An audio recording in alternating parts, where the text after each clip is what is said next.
broke out in the cold sweat. Can't catch a turtle in this rat race. Feels like I'm losing time at a breakneck pace.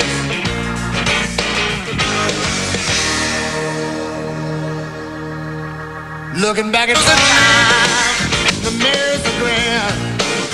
Through eyes of love I see, I'm really looking at a friend. We fall out of blossom, the way life is. My heart goes out to others, we're there to make amends.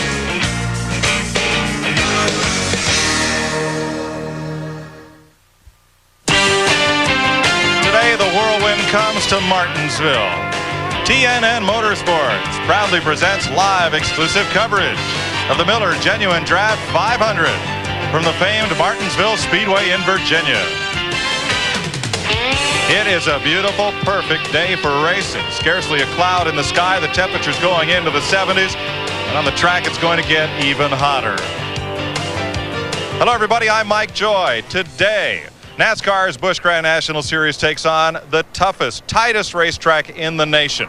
Martinsville Speedway has drag strip straightaways and tight paper clip U-turns. You need torque, you need top end, you need brakes, and you need handling. It's a tough test of man and machine.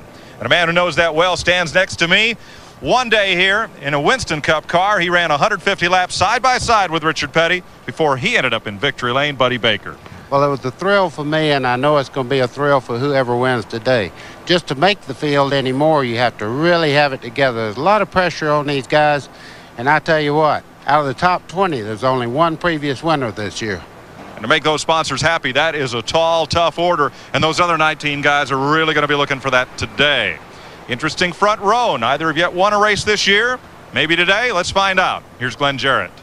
Well, thanks, Mike. David Green has qualified his Slim Jim Chevrolet on the pole for the second time this year, but he's still looking for that first victory for Bobby Labonte Racing. But I think all eyes today are going to be on Virginia's favorite son, Hermie Sadler. Hermie drives the Virginia Is for Lovers Chevrolet. There's only a few last-minute repairs to the car here right now. In fact, Hermie's helping out. We'll get a word with him. Hermie, be awfully nice to win in front of the Virginia fans here today. You got a good car. Yeah, we really do, Glenn. Practice went awful well for us yesterday, and my guys did a super job of getting this car back together after a bad weekend last weekend, and couldn't think of a better time to pick up a win and right here at Martinsville here in Virginia. So we're looking forward to a good day, and hope we can get to victory lane. Well, what are we doing here right now?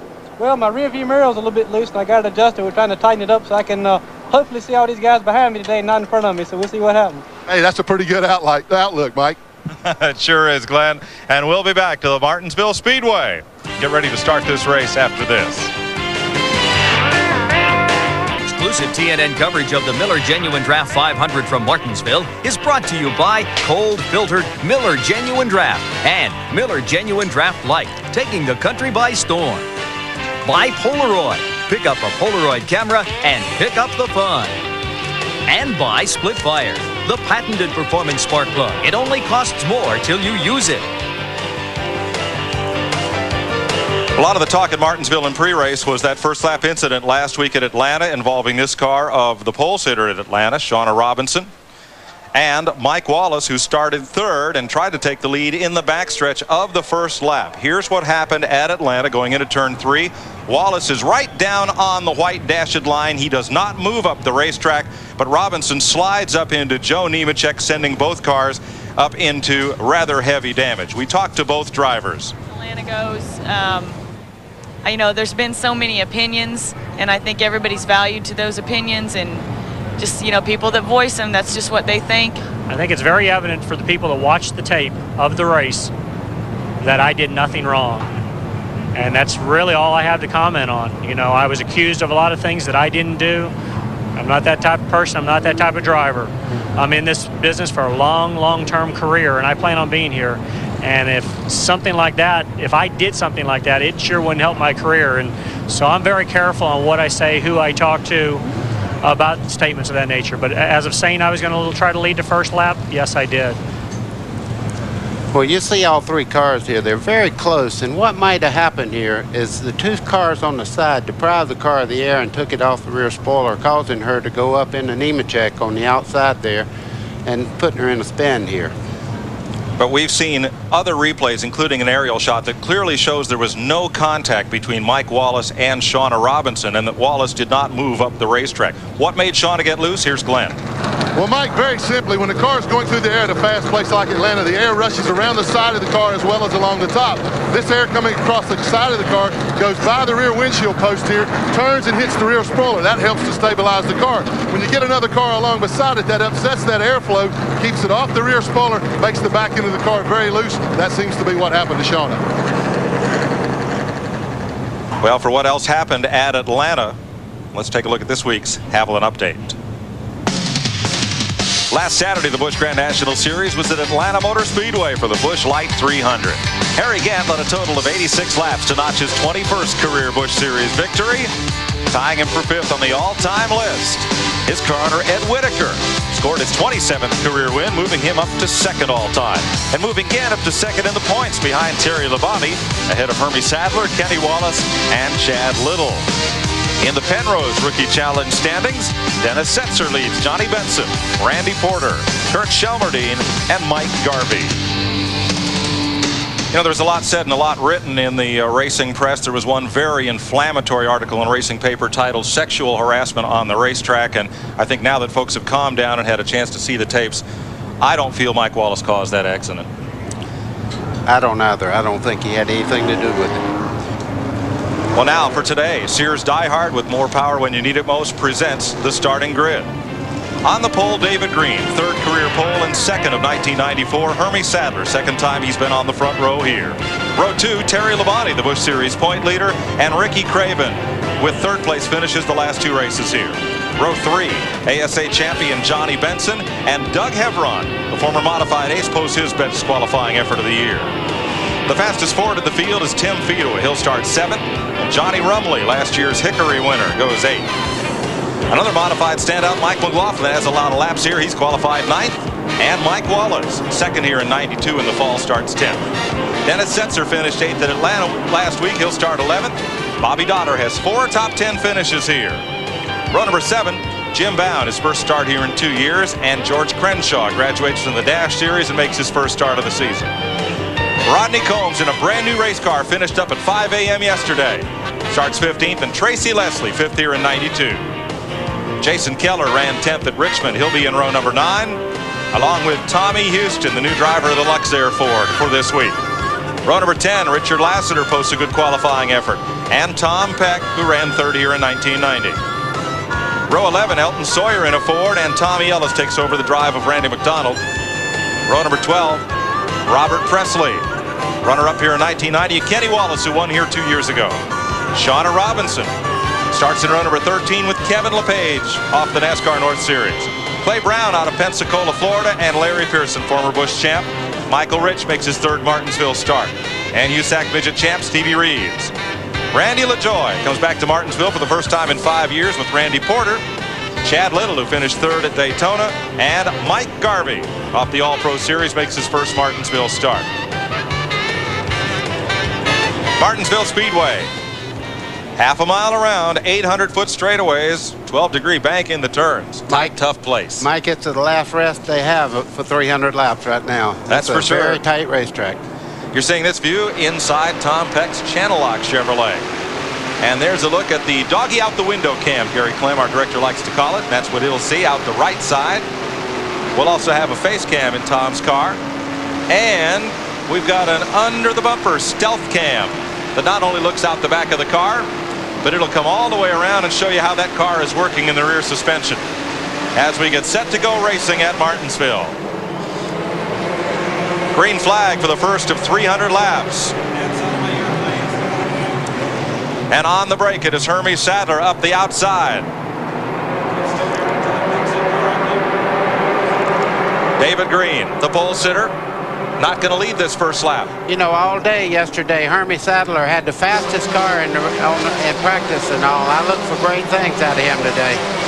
First time that Sadler has ever led the opening lap of a Busch Series race. I am hearing Tom Peck's in car. David Green in 2nd, Terry Labonte in 3rd. Craven in 4th, Benson in 5th, Hevron in 6th. You know, around the bottom of the racetrack here, you see a yellow line right around going into the corner here. That's a curb that's up higher than the exhaust pipes and all. If you hit that, it knocks the car way out in the corners there. It makes it pretty hard to control. And if a car spins down to the inside, it can actually hang the car up on that curb. There's your front five. They've got about a car length separation to Doug Havron. Spin in the backstretch. Stevie Reeves goes around. Caution. Single car incident. He was all by himself. I'm not going to say he clobbered that girl today. No, Darrell said that at Richmond. I told him leave the puns to the professionals. Darrell will be back with us later in the season. Stevie Reeves goes around. Understand Tony George, who owns Indianapolis Motor Speedway, the Holman family, is the spotter for Stevie Reeves on race day. Well, the good part, he didn't lose the lap there. He's on the lead lap, and we're under caution. We'll be right back. Green flag for the restart here in Martinsville. Hermie Sadler steps out with the lead, and Buddy, very quickly this field goes single file here. Oh, you have to be on the bottom of the racetrack here. That outside there is kind of like water you don't use. That's just something there to, in case you get in a slide, you have a little longer before you get to the wall. Tom Peck battling with Tommy Ellis. Randy McDonald was the driver of that car until last week, and we understand one of the reasons the change was made in that 05 car is because Ellis has that champion's provisional available to him if he needs it. That was one of the reasons that was reported. But Tommy Ellis replaces the Canadian driver Randy McDonald behind the wheel of that car. And Ellis is a former winner here. Well, you know, Mike, that's going to be real important to a lot of race teams is that provisional, because sometime during the year, every team here is going to have trouble making the field with so many good race cars to every field. That's exactly right. And a lot of good cars went home this weekend. We'll show you a list of those a bit later on. Riding with Tom Peck, the Grissom Racing Channel Lock Chevy. There he is, number 31, just ahead of Tommy Ellis and Kenny Wallace. In fact, there are no bad cars in this field. Like I say, a lot of good cars went home, but there are no field fillers. No, what they have to do right now is be very patient and not get themselves in a bad spot, because if you get on the outside right now, I guarantee you could go from first to last in no time flat. The light-colored pavement here at Martinsville in the corners is concrete. They had asphalt, but it started getting torn up, so Clay Earls paved it with concrete. As you watch number 8, Kenny Wallace, try to move up on Ellis. Yeah, we was talking to Kenny Wallace yesterday, and he said he was turning 8,600 down the straightaway, which is 8,600 RPMs that that motor's turning. He changed gears just before qualifying, and it really messed the car up. There's cars here reporting they're turning 8,900 to 9,000. That is unbelievable, especially for 300 laps here. But you need such a low gear to get off the corner here, because torque is so important, but you can't risk winding out of it at the end of the straightaway. The straightaways are so long. Let's show you what's happening on the left rear of Tom Peck's car. Wow, look at that tire going back and forth there. You think it's smooth, but it's not as smooth as it looks. Now down the straightaway, you can see it stabilize itself again. That's the trailing arm just on the right side of the tire there, going up and down. That's what the shock hooks do. And these adjustments there, that's when you hear somebody say they changed the Panhard bar. That's the Panhard bar holes there. Coming up off the corner. Thanks to Paul Boykin, Doug Parr, and the folks at Boykin for 4 different cameras in Tom Peck's car today. Just trying out some new tricks for you folks to help you enjoy this race a little better. At home. 13 laps complete. And Peck moving up on the number 1 of Tommy Houston, who's in that car. It's a one-day ride for Houston in that white number 1 Luxair Ford as Kenny Wallace moves outside Tommy Ellis. If he makes that work, I'm going to know something. I think so. I think we all are. Well, I tell you what, he made it look pretty easy. And Tommy Ellis gets around this racetrack extremely well, so Kenny Wallace he's hooked up. When you can pass the car on the outside here, you have really done something. TIC Financial Thunderbird of Phil Martossi. Kenny Wallace, former runner-up for the Busch Championships, going after Tom Peck. This won't last long. There'll be other people trying that higher groove. It looks like it's working pretty well, as long as you stay on the white part of that racetrack. Now, if you get out on the outside there's a lot of junk out there, and that thing will turn around on you in a minute. Second place, David Green, Terry Labonte. Lapping past Mike Garvey, the All-Pro standout, who took the 34th spot in this field. What about your brother's car leading you in a race? You'd have to be a little careful or you'd get a little squawking at the dinner table, don't you think? Well, it doesn't make Bobby Labonte too nervous. Bobby Labonte owns the number 44 car. He's here as the spotter for David Green. Had a real tough incident last week when his plane had to belly flop at Winston-Salem Airport when the gear wouldn't go down. As was reported in the paper, that the damage looked cosmetic, and Bobby thought, well, we can just beat out the under panel of this thing. He got the estimate yesterday, $71,000 worth of damage. The pilot made a great landing. Everybody was unhurt, but it's going to be an expensive repair. Let's check with Glen Jarrett. Well, Mike, early in the race, we're seeing Mike Garvey fall way back. He's already gone a lap down to the leader. Mike Garvey's a good race car driver. They've had problems with that car all week long. He said it felt like the rear end was solid in the car. They just couldn't get the car to come off the corner, so he's in for a long day, already going a lap down. Mike Garvey in car 0, racing out of Atlanta, Georgia. So the Labonte brothers' cars run second and third. Bobby's car with David Green aboard. And Terry Labonte, who is the Busch point leader, asked Terry yesterday, asked him if he was making these guys nervous that he might stick around and run the whole season leading there in points. He said that would be tough to do. Mike, that would have to be tempting to anybody to win a national championship, no matter what division it is. I'm sure that M&W Windows has got to be proud. They're just across the road here. I'm sure that's why he's here today. But it'd be tough for him to run in a couple of weeks from now, Darn Speedway. Well, that's true, except he's got the ride of his life now in Winston Cup with the Rick Hendrick team and doing a great job. Here's Larry Pearson in 92, Mac Martin, Stanley Tools Chevy, and Randy LaJoy and Chad Little. LaJoy and Dick Moroso's number 20, a Chevrolet. This is for 23rd spot. And Chad Little in the Bayer Select Ford of Mark Rippon. LaJoy in number 20 started 31st. He is up to 23rd position. Right behind them, that group is Kevin LePage, the Vermont Teddy Bear car. They got a 9-foot teddy bear out there that Darrell Waltrip says his daughter has to have. I found out what it cost. Yeah, right. Darrell's going to need some more of those top 5 finishes. Shauna Robinson makes a move on Kevin LePage. Good battle here. That's a great checkup she just did there. She had the inside, but I guarantee you the 71 car couldn't see her up under the quarter panel there, and she checked up just at the right time, or they might have had a little collision there. LePage, good young driver. He comes off the Busch North circuit, trying to make a name for himself down south. He and Robinson battle. That's for 25th. Let's go back to 26th spot. Michael Rich in the 02. And the 99 there is Robert Presley sporting new colors, and he's getting passed by the 35 car of Randy Porter. You know, when the chassis goes away here at Martinsville, it goes away. I mean, it makes the car drive terrible. So what they're probably waiting on is first pit stop, and they'll adjust these cars that are running around the bottom of the racetrack right now. Clay Brown of Pensacola getting overlapped by the leaders. Hermie Sadler leading David Green, Terry Labonte, Ricky Craven, and Johnny Benson. We'll be right back. A couple of unscheduled pit stops in the early going. Johnny Benson Jr. was running 5th in the Staff America Chevy, and now you see that car came into the pits. They lifted the hood, looked under the left side, and they're pushing it behind the wall. Also George Crenshaw in the Campbell Soup Chevrolet. Mike, the pressure on these teams is so such, they have to pull so much gear and all. You're going to see a lot of this. I mean, to run well, you have to turn the car more than you want to. And Mike Wallace has just taken the FDP brakes, Duran Paints Chevy, behind the wall after a pit stop, and is driving that up toward the truck. Now, a moment ago, here's Tommy Ellis, and you're watching from underneath the rear bumper of Tom Peck's car. Hello. Hello. Good afternoon. You know, you saw his car jump up in the air. That was a curb he hit. It looked like he just slammed right into the 05 car, but he didn't. He hit the curb a little bit, and it jumped over on him. I was looking at that one. Ellis did complete the pass on Tom Peck. They're trying to get Benson back in the race. They're under the right side of his car. They're under the hood on Mike Wallace and George Crenshaw. Here's your leader, Hermie Sadler.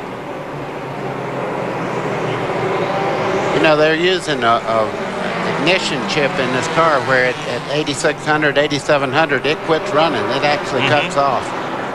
Randy LaJoy completes the pass on Larry Pearson. They had been nose to tail for the last 15 laps.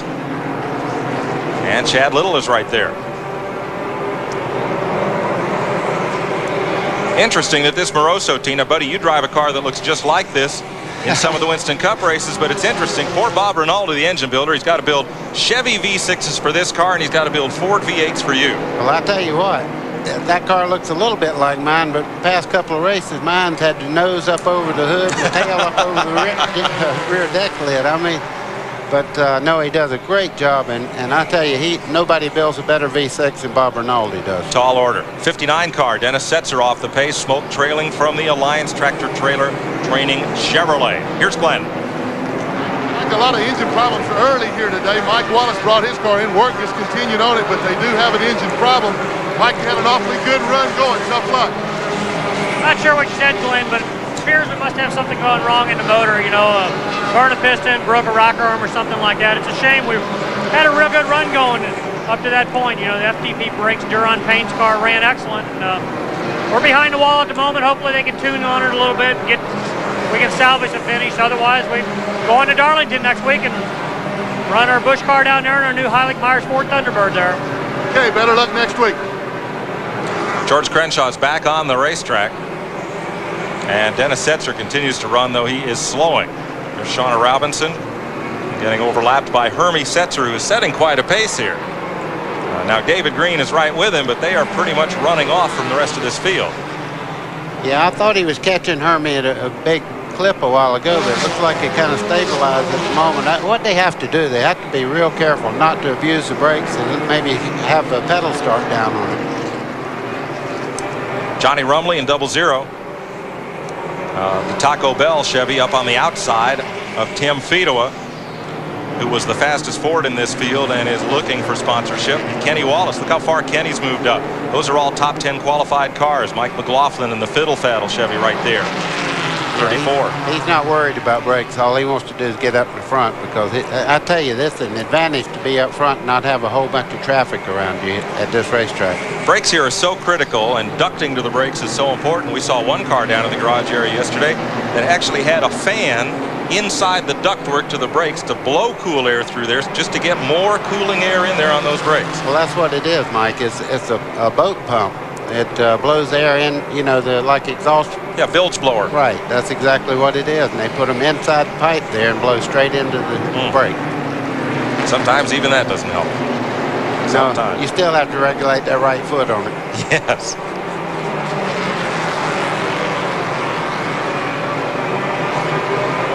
Johnny Benson's car is behind the wall. He was running 5th when that car went back there. Glenn, what's up? Well, Mike, also work continues on this car. Johnny's sitting impatiently by. We'll ask him. Johnny, what happened?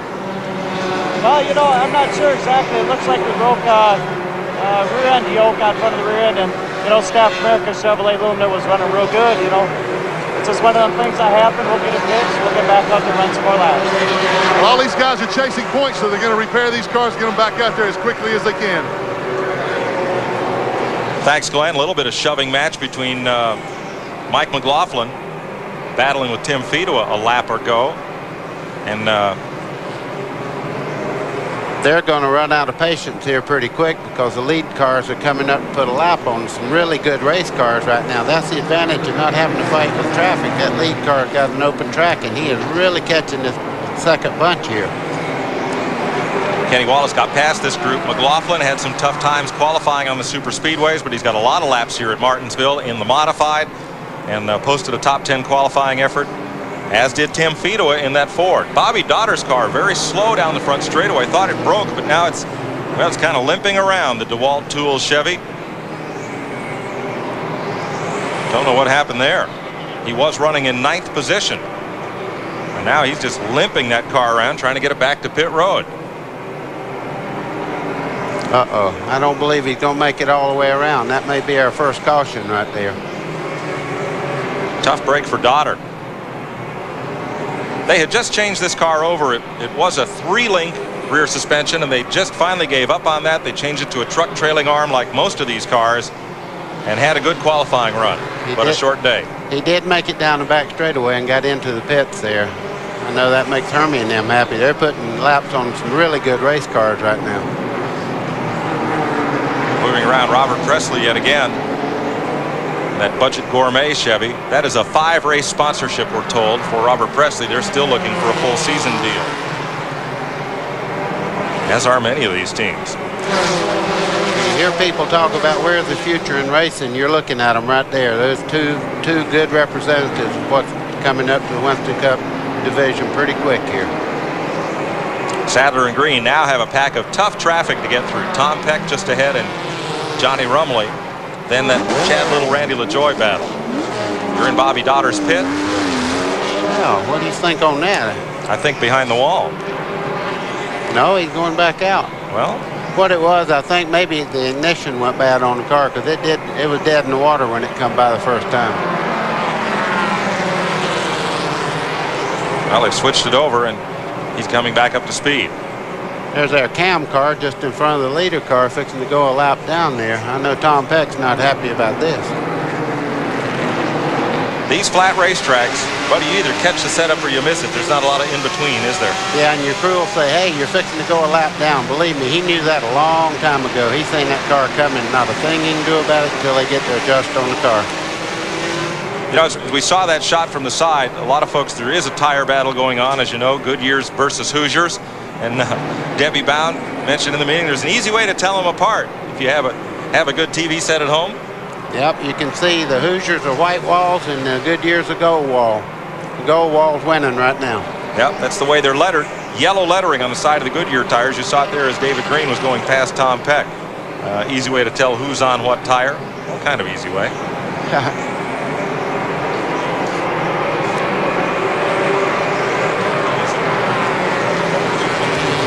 Hermie Sadler leading this race. We asked him about inspiration he received early on in his career. I always used to like Cale Yarborough when I was coming along. I used to like the way he drove, and of course, when I was coming along, he was the one that won a lot of races, and he was on a GM product at the time. So I learned to like him a little bit and follow him, and he's still a good, big hero of mine. Well, it's getting real interesting now. You're watching forward from Tom Peck's car. At second place, David Green. Third place, Terry Labonte trying to move under. And look at the pack of cars the leaders have caught now. Yeah, I was talking a while ago, everybody's taking it easy on each other, but it's time to go now. You get a lap down here in Martinsville, that means a bunch to them. You can see the 20 car Randy LaJoie there. He's starting to push and shove just a little bit. It's desperation time. Yeah, he's trying to keep from getting lapped, as is Chad Little, as is Jason Keller, Jim Bound, and then Tommy Ellis, all right ahead of Sadler. Carl Simmons is working the passing flag, but these fellas are racing for position as well as trying to keep from being a lap down. Well, they're going to do everything in the world they can do to stay in the same lap. You wonder why they don't just pull over. Like you said, they're racing for position and track position also. That's Keller, the white car in 57, again, another unsponsored car that could use some help. He needs a little help staying on the lead lap right now, but that's a good running race car. It's just the Sadler right now at this point in the race is just so much better than this pack. Man, there's nothing like this good close quarter racing. I love to watch people work in traffic. You see the 20 car there just kind of go into a place. It wasn't really a hole. No, it wasn't a hole. And it's still not a hole. And here comes Hermie around the outside. When LaJoie and Keller got to do a little beating there in turn 3, and look at Sadler get carried way up the racetrack by 57 Keller, and LaJoie takes advantage. He's back on the lead lap. Well, that's why you got to drive every lap like it's the last one when you're almost a lap down. Now Chad Little gets underneath. He's trying to get underneath Jason Keller. Keller's running as hard as he can. And Little got a little bite out of the left rear corner of Jason Keller, and again Sadler gets shoved way up the racetrack. You see David Green there. He's just waiting to see what's happening. Right behind him is Terry Labonte. Now, this is good close quarter racing. Nobody's smoother than and around goes Keller off the bumper of Chad Little. Caution is out. Caution is out, and the two guys that get saved are Tim Fedua and Randy LaJoie. That's why you race every lap now. You see the 20 car stayed in the lead lap, and he can close right up on the tail of them. Here's what happened. Chad Little just got into the back, and around he goes. Little was lucky not to get caught up in that, as was the rest of the field following through. Don't know if Little managed to stay on the lead lap or not. Let's see here. See, LaJoie was into Tim Fedua as well. Oh, yes. And the hits keep on coming. Terry Labonte moves up to second place past David Green on that. Mike, I used to hate the race after Martinsville. I didn't have anybody to speak to me when I went to the next race. No friends left.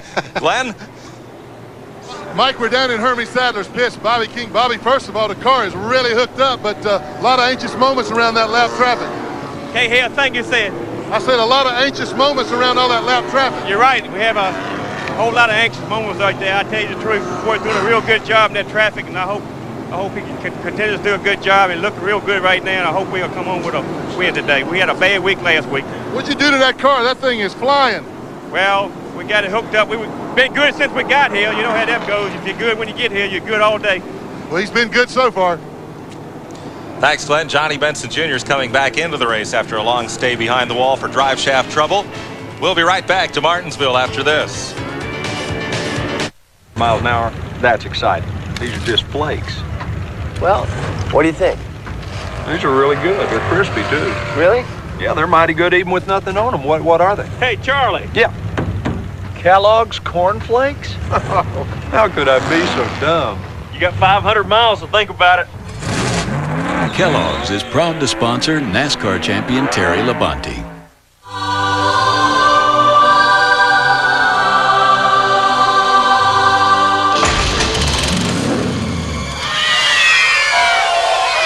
Presenting the Yardman 3-in-1 self-propelled mower. It mulches, bags, discharges, has a 6-speed drive and a ferocious 5.5 horsepower engine, all for the price. Exclusive coverage of the Miller Genuine Draft 500 on TNN is brought to you by Napa. We keep America running. Working the second caution flag of the day and just about to get back to green. This one occasioned when Chad Little got together with Jason Keller. Both those cars ended up a lap down. There are only 12 cars on the lead lap, the pace that Hermie Sadler's been setting.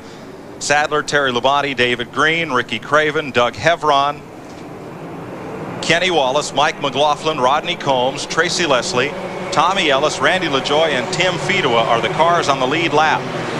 And Terry Labonte gets into the back of Chad Little, and Chad ends up hitting Hermie Sadler, David Green, Jason Keller, all involved. Shauna Robinson, Tracy Leslie, George Crenshaw. Boy, when Chad Little got in the back of him, that just triggered a big accident there. I hate that for Hermie Sadler. His car was running so well.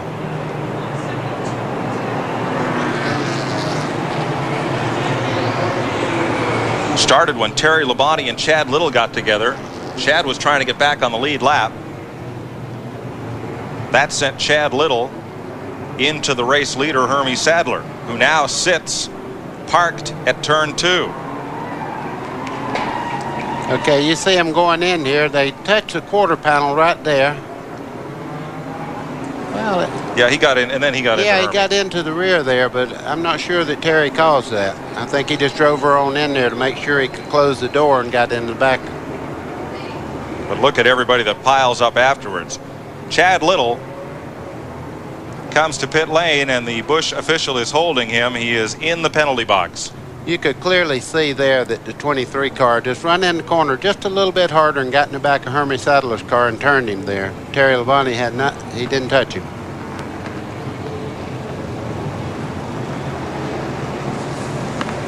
That's a real shame for everybody involved there, because up to this point everybody was just kind of nudging a little bit. That was a hard hit there. And the fastest car in the field has now gone a couple laps down, and looks like it will go off on the hook.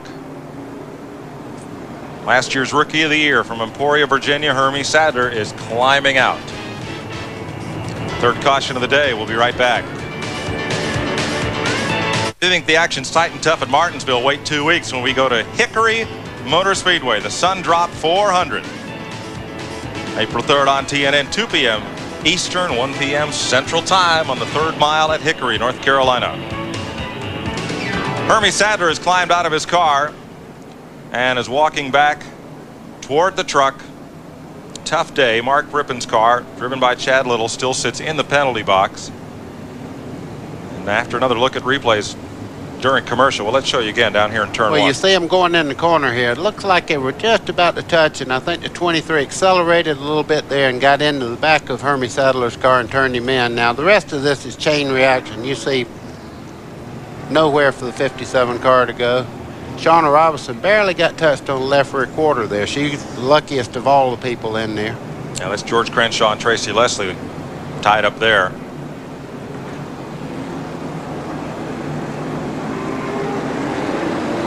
And they are working on Sadler's car behind the wall. It looks like they may try and get him back into this race. Third caution of the day, multi-car crash on the restart in turn 1. We'll be right back. For getting set for the restart, it is not often you see the leader's car taken out from behind on a restart, but Glen is with Hermie Sadler. Well, an awfully disappointed Hermie Sadler, and rightfully so. You had the class of the field. Hermie, what do you think happened out there? I don't know, Glenn. You know, I had trouble getting by the 23 before the caution came out. You know, I don't really know what happened. We got on the restart there, and I had Chad Clay, and I got down in the bottom, and then coming off 2, he got into the back of me. I don't know really what happened, but I do know I've always shown a lot of respect for the other guys that were leading the race when I wasn't quite as fast, and I didn't get that same respect, and I think it's unfortunate. Well, I think it is too. He showed a lot of patience, did a great job. Too bad for this guy. He had a fast car. And I think it showed a lot of restraint in talking about it, because he was, to this point, the fastest car in the race. He also was third among the Busch Series regulars in the point standings going into today. And this will be a devastating finish if they're not able to repair that car. Chad Little is back on track after spending 5 laps in the penalty box. And Larry Pearson gets into the back of Michael Rich at the front of the field, trying to get his lap back. You see a little peck like that, that's almost like saying, how do you do, welcome to Martinsville. That really don't mean anything. They're just letting them know they're there and trying to get back in the lead lap. I'm sure it's what Pearson's trying to do right now. The Hams Restaurant Chevrolet of Michael Rich and Larry Pearson trying to get up and under and be in a position to challenge Terry Labonte to get back on the lead lap, but it's not going to happen right there. Ricky Craven is now the second place car. Up to third is Kenny Wallace. What a drive for Wallace. He started deep in the field. 24th spot. He does a great job on TV as an analyst and does a really good job behind that wheel, so he's got it pretty well covered right now. Mr. Personality, as car owner calls him. Uh-oh. Little bump and bump. That's Jim Bound going around. And one car up to the wall is Mike McLaughlin in turn 4. Mike McLaughlin, who was the 6th place car, is going to stay on the lead lap here. It looks like as they come around to the caution. Well, he's going to try to stay on the lead lap here. Hurry. Ah, he made it. Close call. And a little smoke showing from the rear of the Fiddle Faddle Hyde Tools Chevy. The owners of that car, and there's a little damage to the left front Goodyear. You see it's yellow on the side from the Goodyear lettering. C.C. Welliver, and Gittler own that car. Sounded like a law firm, so they changed the name. There's Bound going around, and I guess everybody was checking up because McLaughlin had already spun. That's what happens. When one car slows and the second car slows, third car slows, you run out of slowing down places. Yeah. Former National Modified champion Mike McLaughlin. In fact, he won that championship for Bill Carrazzo. The crew chief was Clyde McLeod, who is now, and has been for a couple of years, the crew chief on this car. I knew that, Mike. Did you know that? You wouldn't even... I just said it. I guess I must have known it. Oh, yeah. They're all modified guys from way back. Yeah, Steve I know Hellwig, all these guys. Yeah. Steve Hellwig, big guy, the gas man. He was with that modified team, and the Zippy brothers, and it was quite a crew. They had a lot of fun. They raced hard and played hard. You know, you see something there. Most of these drivers wear a full-face helmet right now. I'm going to tell you something. Bill Simpson, if you live and I love you, you saved my life twice this year already. That helmet that you gave me about 2 months ago, I used it up in Atlanta, and I promise you it did its job. Tom Peck at work. For you guys that don't know what I'm talking about, I crashed in qualifying in Atlanta and just tore my car all to pieces. And I tried everything that Simpson makes out, and it all worked very well for me. Seat belts, helmet, release.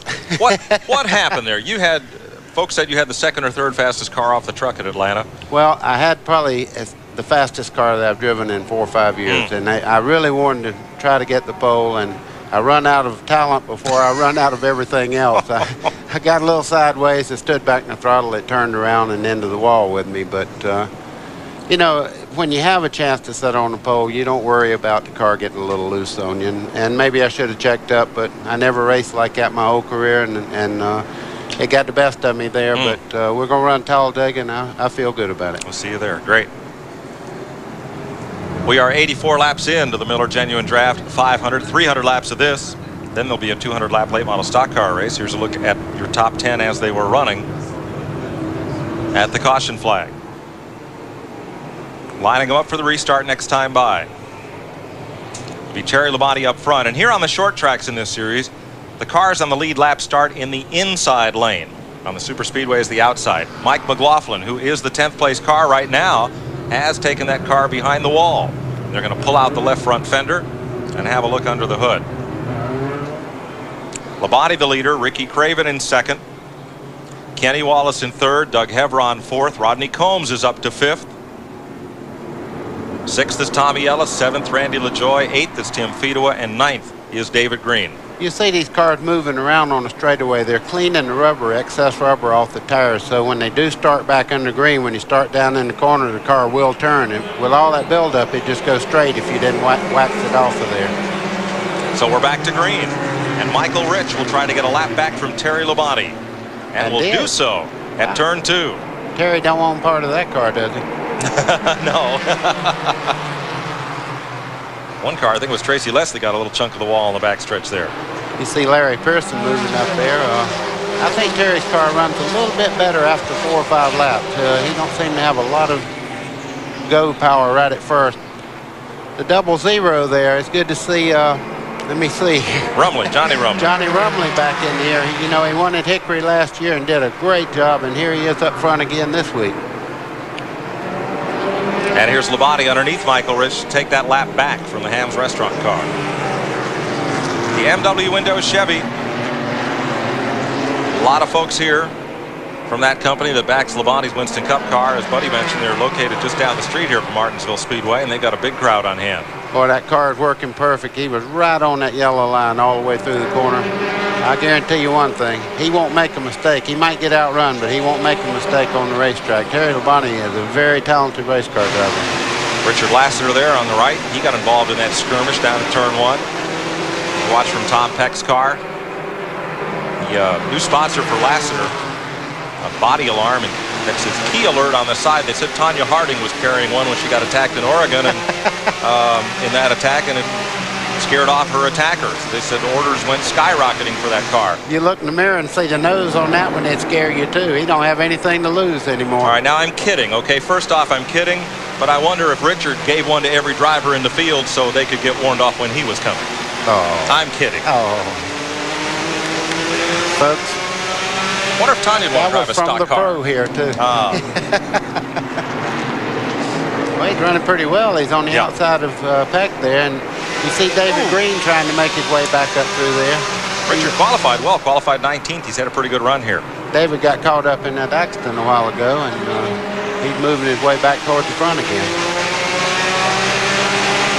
David Green, the Slim Jim Chevy 44, and here comes Jim Bound.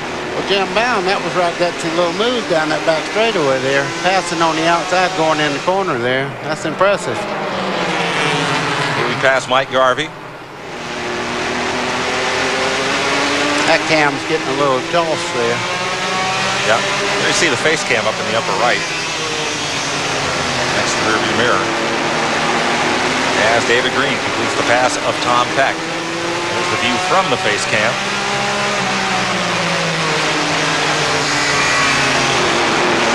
Well, that's a good shot right there. 94 laps complete. Here comes Chad Little, 5 laps down, never giving up. 5 laps. This ball was a lot here. Yeah, that's a severe penalty, but, you know, they have to kind of keep this thing under control, too. If you just let people just start knocking and bamming, I'm sure he didn't mean to do it. Like I said, he's trying to get ahead of Terry Labonte and drove a little deeper in the corner, and maybe that was where Hermie Sadler was backing off of his car to get set up for the straightaway, and they come together. But you have to kind of police this thing. Johnny Benson back in the race. He spent quite a while behind the wall, about 7 minutes, making repairs. He believed they'd lost the drive shaft yoke and replaced that with the Staff America number 74. See Shauna Robinson going by Peck there on the inside. And here's Kenny Wallace, who's taken over second place from 24th at the start. He is now up to second position and only has one dented door to show for it. I think he went to bed one night and said, I want to be the best race car driver out here, because I tell you, he's the most improved driver I've seen on this circuit this year. And I think going to the Winston Cup last year and moving back to the Busch Grand National was a good move on his part. Now, next time he comes up, he'll be a winner. Yeah, I think that year did him a lot of good. It was a tough year for him. They're running for Felix Sabate's team, but back here he's determined to prove he belongs in the show, and the way to do that is get that car up to the front and keep it there, and that's what his car owner, Felix Sabate, or rather Phil Martossi, that's what he wants.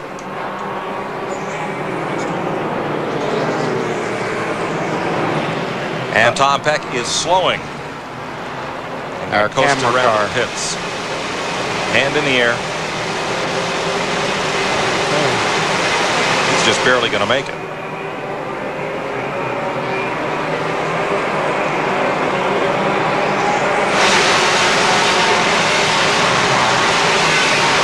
So at the 100 lap mark,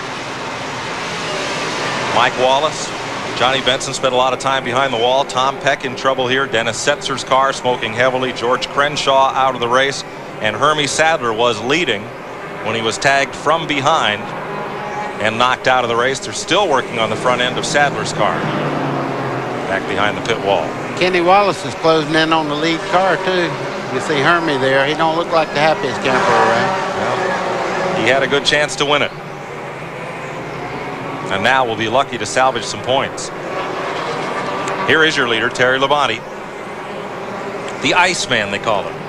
For good reason. You never see this guy panic. I mean, no matter what happens, he's one of those guys that says, okay, if we couldn't get him today, we'll get him next week. But he really don't get himself in a lot of places where he's got to compromise his abilities, you know?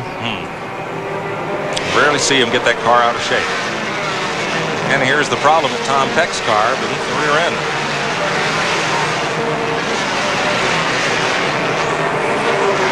Looks like he might have a gear problem or something. Another good battle has been Tommy Ellis in 05, Randy LaJoie in the 20, and the black flag number 43 of Rodney Combs. Now, LaJoie just passed Combs a lap or so ago. That car of Rodney Combs was just completed at 5 a.m. Saturday morning, and it's a beautiful piece of work. They rolled it off the truck, and that car has run really well. We just heard about Tom Peck's car. It's either the transmission or rear end that went out of the car. Anyhow, it won't pull itself anymore. Tracy Leslie is a part of that battle. He too is on the lead lap. Sorry, neglected to mention the Detroit gasket car there, but all four of these cars are fighting for 5th place. Well, I tell you one thing, Tommy Ellis won't give it up. You'll have to take it. That's one of the hardest drivers on the whole circuit. Good to see him back in here. Ellis, a former winner here, former winner of the national championship in this division in 05. The other driver change this week, we haven't seen much of the car, but Tommy Houston has a one-race ride in the Rodney Rexroad Luxair Ford. Mike Stefanik, another national modified champ, released from that ride. And you know, Mike, I'd like to see Stefanik get another shot in a good race car, because I'm going to tell you the honest truth. The one car is a good race car, but Stefanik has a tremendous amount of talent. And I just hate to see anybody replaced in 3 races and say, okay, we'll see you later, because I'm sure that they had a reason for it, but nevertheless, I hate to see a guy not really get a fair shake, because it's hard to get here and hard to stay. He's a far better driver than the opportunity he was given. Glenn? He will be back. I asked Tommy Houston about that earlier this morning. Mike has his own car to come down here and run some, and it is just about ready. So he will be back in a few weeks in his own equipment. Good to hear. And the word is that the one team, Glenn, will name a driver tomorrow who will have the full-time ride in that car. See Rodney Combs going by Randy LaJoie there. Yep. It's a moving race car, and what a beautiful piece of work it is. 110 laps complete here. There you see the center section for Tom Peck's car. They're going to try to replace that and get him back out here. And we'll be right back with 110 laps complete. Transportation provided by Cedar Ridge RV Center, Branchville, New Jersey. Call 1-800-988-4884 and find out why Cedar Ridge is the choice of champions. 114 laps complete. Terry Labonte, the leader, puts a lap on Stevie Reeves, the midget champion, in the Clabber Girl car. That's baking powder for those of you that where that's not sold. It's a long-time brand. Owned by the Holman family that started the Indianapolis racing out. Terre Haute, Indiana, they're based. You see David Green there trying to get by Randy LaJoie on the outside. I tell you, he's been very, very methodical about it, but he's moving right up through the field.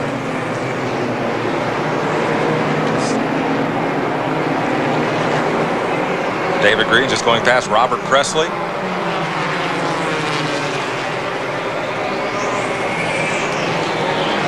Glenn? Well, Mike, this is the hat. These guys are confident down here at Terry Labonte's pit. You see that hat? He's already got it hung on his belt. That's the one they're going to put on Terry Labonte in Victory Lane. That's Ron Gage does PR work for them. These guys really think they're going to win this race. They're ready.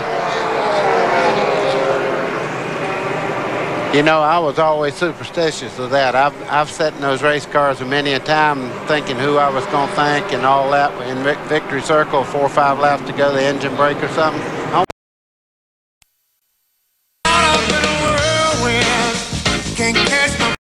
Rodney Rexroad Luxair Ford, Mike Stefanik, another national modified champ, released from that ride. And you know, Mike, I'd like to see Stefanik get another shot in a good race car, because I'm going to tell you the honest truth. The one car is a good race car, but Stefanik has a tremendous amount of talent. And I just hate to see anybody replaced in 3 races and say, okay, we'll see you later, because I'm sure that they had a reason for it, but nevertheless, I hate to see a guy not really get a fair shake, because it's hard to get here and hard to stay. He's a far better driver than the opportunity he was given. Glenn? He will be back. I asked Tommy Houston about that earlier this morning. Mike has his own car to come down here and run some, and it is just about ready, so he will be back in a few weeks in his own equipment. Good to hear, and the word is that the one team, Glenn, will name a driver tomorrow who will have the full-time ride in that car. See Rodney Combs going by Randy LaJoie there. Yep, it's a moving race car, and what a beautiful piece of work it is. 110 laps complete here. There you see the center section for Tom Peck's car. They're going to try to replace that and get him back out here. And we'll be right back with 110 laps complete. Transportation provided by Cedar Ridge RV Center, Branchville, New Jersey. Call 1-800-988-4884 and find out why Cedar Ridge is the choice of champions. 114 laps complete. Terry Labonte, the leader, puts a lap on Stevie Reeves, the midget champion, in the Clabber Girl car. That's baking powder for those of you that where that's not sold. It's a long-time brand. Owned by the Holman family that started the Indianapolis racing out. Terre Haute, Indiana, they're based. You see David Green there trying to get by Randy LaJoie on the outside. I tell you, he's been very, very methodical about it, but he's moving right up through the field.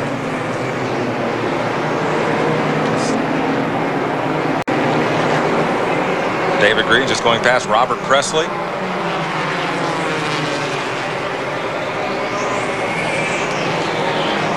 Glenn? Well, Mike, this is the hat. These guys are confident down here at Terry Labonte's pit. You see that hat? He's already got it hung on his belt. That's the one they're going to put on Terry Labonte in Victory Lane. That's Ron Gage does PR work for them. These guys really think they're going to win this race. They're ready. You know, I was always superstitious of that. I've sat in those race cars many a time thinking who I was going to thank and all that. In Victory Circle, 4 or 5 laps to go, the engine brake or something. I don't believe I'd hang that hat just yet, folks. There's some drivers carry them in the car. Look at the left side of David Green's car there. It looks like it's been through a war, and it has, but it's running just as well as it did before the wreck. It seems like he's doing quite well now. Just moved past Randy LaJoie. That was for position. 6th place. All right, make that 7th place. 6th would be Tommy Ellis in the 05 car. Okay, make it 8th place, because Tracy, I keep trying to leave Tracy Leslie out of there, and I don't know why. Labonte is the leader. There's Mike McLaughlin. You call him Magic Shoes. Why is that? Back in the modifieds and super modified days, they tagged him with that. He had a special pair of shoes he wore, and some folks thought they were magic because he got to victory lane a lot. He's going to run some Winston Cup races this year. The Coors folks are going to back him. This Team 34 will put a car under him at Michigan, Pocono, and Watkins Glen. He's going to need magic shoes. They keep smoking like that. It won't be long before they black flag him, I'm afraid.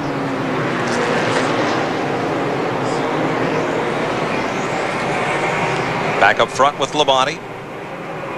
Bobby Dotter right behind. 2.7 second lead for Terry Labonte. A look at Bobby Dotter, who had some trouble, spent a bit of time in the pits. I tell you, points are so important to these guys, though. If they can fix them, they don't care how many laps. One position might make a whale of a difference in the end of the year as to the point championship and all. That's true. There's Tommy Houston in the number 1, the Luxier Ford. Again, he has that ride only for today, getting passed by Kenny Wallace in the TIC Financial Ford. Now, most of the racetracks you go to, you see the slower car go to the inside and motion the fast car on the outside. But you notice there in the corner, he moved over and let him have the preferred line, which is around the bottom of the racetrack. That's real important to work with these guys. They'll remember that someday when you're running good, too. You bet. Here's a Napa Field standing update. Napa, no unimportant parts. Show you where your favorite driver's running. As Stevie Reeves in the Clabber Girl Oldsmobile. Good choice. Gets underneath. No 3 abreast, please. No. And there's the Ham Restaurant Chevy. The 02 of Michael Rich. Look a little further back here. Larry Pearson, 1 lap down in the Mac Martin Stanley Tools car. And here's a battle. Doug Hevron on the inside of Ricky Craven now. This is for 3rd place. 3rd, 4th, and 5th place right here. Rodney Combs moving in the black flag, number 43. Yeah, he seems to be working quite well. I've noticed since the caution that Rodney Combs has been on a steady run towards the front. The DuPont Chevy of Craven, number 2, will surrender not only 3rd, but 4th place. So Hevron moves up to 3rd. He said this morning, he's had a lot of laps here in the modified, that number 75 car. He said it sure is good to come somewhere where you really know the racetrack, you really know how to get around here. And well, we'll see if this works. Yeah. Oh, Combs gets by and gets up there, and Hevron comes right back at him. Boy, the back end on that car almost come around then. That's what happens when you overdrive on a half-mile racetrack. And that was Hevron's one concern. He says, I just don't want to overdrive the car today. I want to keep it under me. And he's doing a good job of that in the Charlie Henderson Food Country 75. Let's show that one again. Well, he has the spot there. He just keeps driving her in there. Watch the back end on this car. See the front wheels turn out into the skid there? All he had to do was just hold his line on the bottom, drive right back by Combs. That's Doug Hevron's run enough short tracks. He knew if he run in that hard, he would be able to pass him back coming off the corner. And David Green moves up on Rodney Combs. And that's for 4th place, the black flag Pontiac. Mike, the other thing that does, you use up a lot of tire when you turn them sideways like that. You notice he's dropping back here. Of course, David Green's flying right now. He's coming up through here. He'll be back up front in just a short time. But I think Rodney Combs has used up his tires for a moment. Combs' best finish in this series, 8th at Milwaukee last year. He's on track to eclipse that today, but David Green's going to move on past. 4th place at stake here.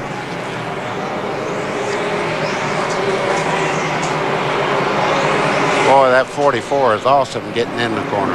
He goes in a 2 car lengths deeper than anybody here.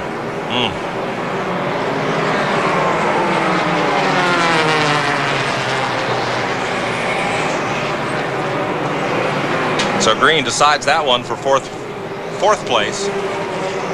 Moves Combs to 5th as they work around the 35 of Randy Porter, the Mike Laughlin car.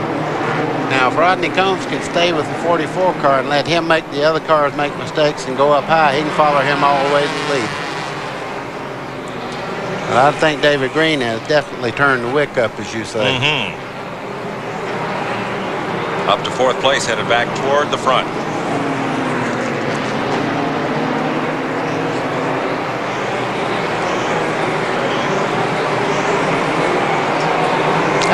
Rodney Combs there, now in 5th place. Steady run. Then we're going to pick up Randy Porter in the Mike Laughlin car, and then Mike McLaughlin, the Fiddle Faddle Chevy, who is 33 laps down after some time behind the wall, but back up to speed. The number 2 is Ricky Craven. He's the 6th place car.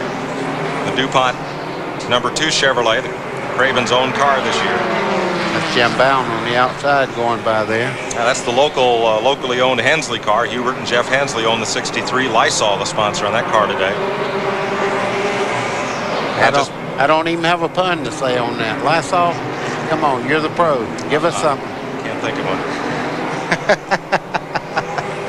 Then the 74 of Johnny Benson.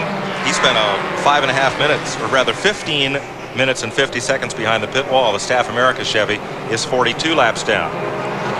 Randy LaJoy, number 20, is on the lead lap in the Finalube Chevrolet, number 20. You're talking about Randy LaJoy. When he stopped, he made a chassis adjustment, and I think he went the wrong way because he's dropping back right now, and he's not able to keep up the speed with the lead cars.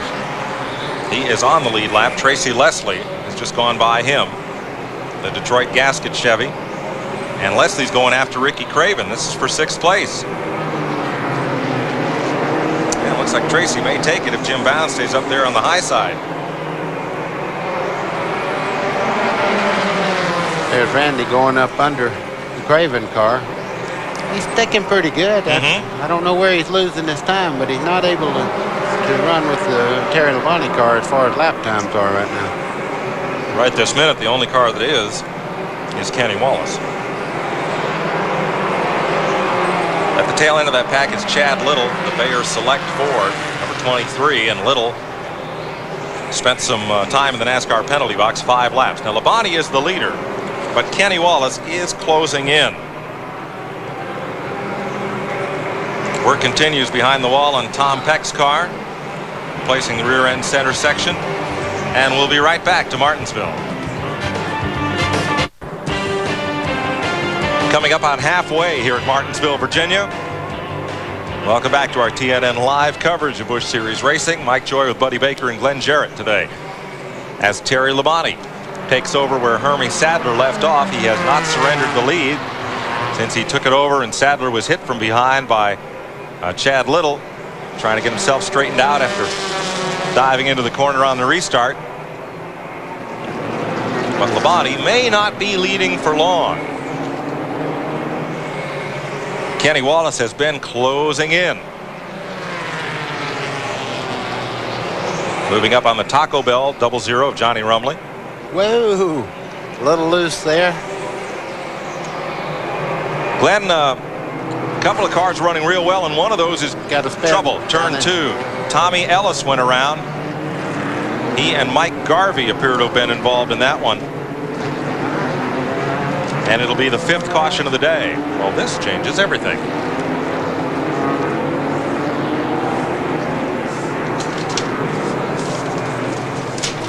I don't see a mark on the car, so I don't think he looks like he might have stoved the nose in just a little bit. There's a black mark on the spoiler on the front. Okay. Well, let's see. Well, that's a little bit after it happened there. It looked like he's right by himself. That can happen a lot of times when you hit that curb. That thing will jump right out sideways on you. A body coming down into the corner. Okay. Yeah. They just, you can see he went in the corner a little bit hard, and the back end just come right around. He was not touched by anybody. So Tommy Ellis spins, and that brings out the caution. Here's Labonte coming in, and Kenny Wallace, who was catching Labonte.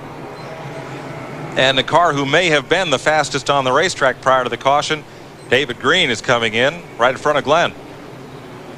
Well, Mike, we're expecting a 4-tire change. The rule for the day is they get 1 tire per position. That means they can change 1 tire under caution per position. So we will see a 4-tire change. I expect that for everybody. You know, this caution came in an ideal time. This is lap 150. We're halfway in the race. They get to run half the tires on half the race on worn tires, half the race on the new set of tires. So works out real well for them. David Green was running consistently 0.25 to 0.3 of a second a lap quicker than the leader, Terry Labonte. So we'll see if these new tires can put him up front. 24-second stop for Labonte, 31-second stop for Kenny Wallace. Here's David Green coming out. Cars on the lead lap only allowed to stop on that first lap of caution, and now the rest of the field is eligible to come in. The recipient of this was Randy LaJoy. He's come all the way up to second place on that pit stop. He must have just took on 2 tires. We'll have Glen check that a little while later. Don't believe he stopped, but he's coming in this time, as is Ricky Craven. Huh. A little bit surprising that they would not have stopped with the other cars on the lead lap. So that gain of his is momentary. Okay, what he did, I think he come in, he just changed right sides, and now he's getting left sides. He must have had a problem with one of the tires or something. Glenn? Well, you're right, buddy. Ricky Craven did come in and only change right side tires. He got left sides at that time. I don't know if they didn't feel like they could get them all 4 changed or what, but he beat David Green out very, very badly, but only because he only changed 2 tires. But that puts him back in the running order where he probably would have been had he changed all 4 anyway. Glenn, I think you're right. They were so far back in the line, single file coming around for caution, that there's a legitimate concern whether or not you could change 4 before that pace car came around again. So that's the strategy. As Labonte leads this one under caution, we are just past halfway. 152 laps completed. And we'll be right back to Martinsville, Virginia.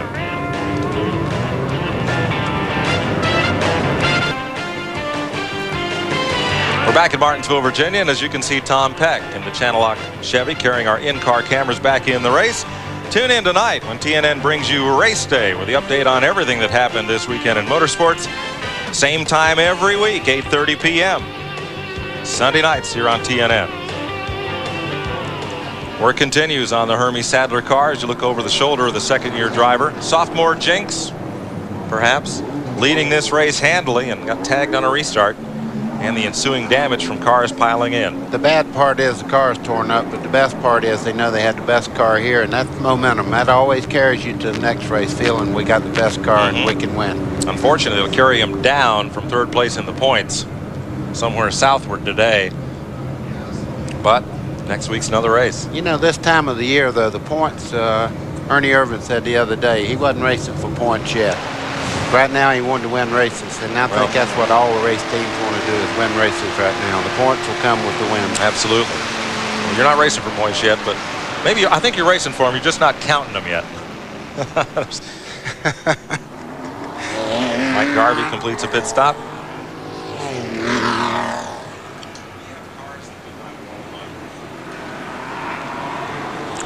A little bit of cleanup. Somebody apparently lost a fan belt out on the track near turn 1. Tom Peck was in the pits for 19 minutes. He is 54 laps down. Looks like you're looking at a rope swinging down the straightaway there. Everybody cleaning those tires, but that's so important. I can't tell you what it drives like when you get all that buildup of rubber and stuff on the tire and start in the corner.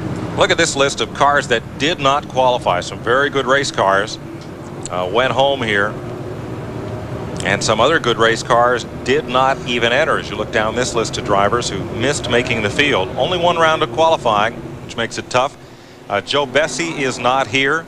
That team, they said Atlanta would be their last race for a while if they didn't receive sponsorship and couldn't put anything together. That's a very much a front-running car. Kirk Shelmerdine, Levin Racing, saying they're taking a few weeks off. They're out of engines. Another car that was here wasn't on that list. Dirk Stevens, the top driver from the West Coast, had such a good run at Richmond. They have 2 brand new motors coming to the shop Monday. They lost their last one yesterday here in practice. A little... Yeah, well, this is kind of... No, that's my spot. No, I think it's mine. Up, a little push, shove. And a little line me up. Fidois won that little deal, by the way. Well, he's trying to get back on the lead lap. Tim Fido is 1 lap down in 9th place in the 55 car. And he's going to get back on the lead lap, at least for the moment.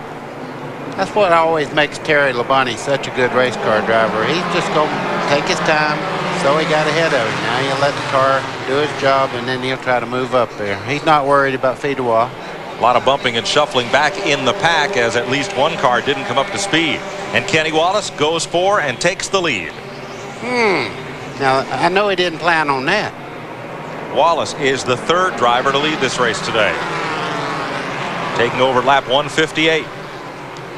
You said Labonte's car didn't seem to work well on that last restart the first couple of laps. Oh, he's right back in the action now. It just seems that it comes up to speed quite slowly, but then it's a good race car after that. David Green's the one I feel like it's got the ace in the hole right at the moment, though. Tim Fidois just came to pit road, and I believe that Fidois got a stop-and-go penalty.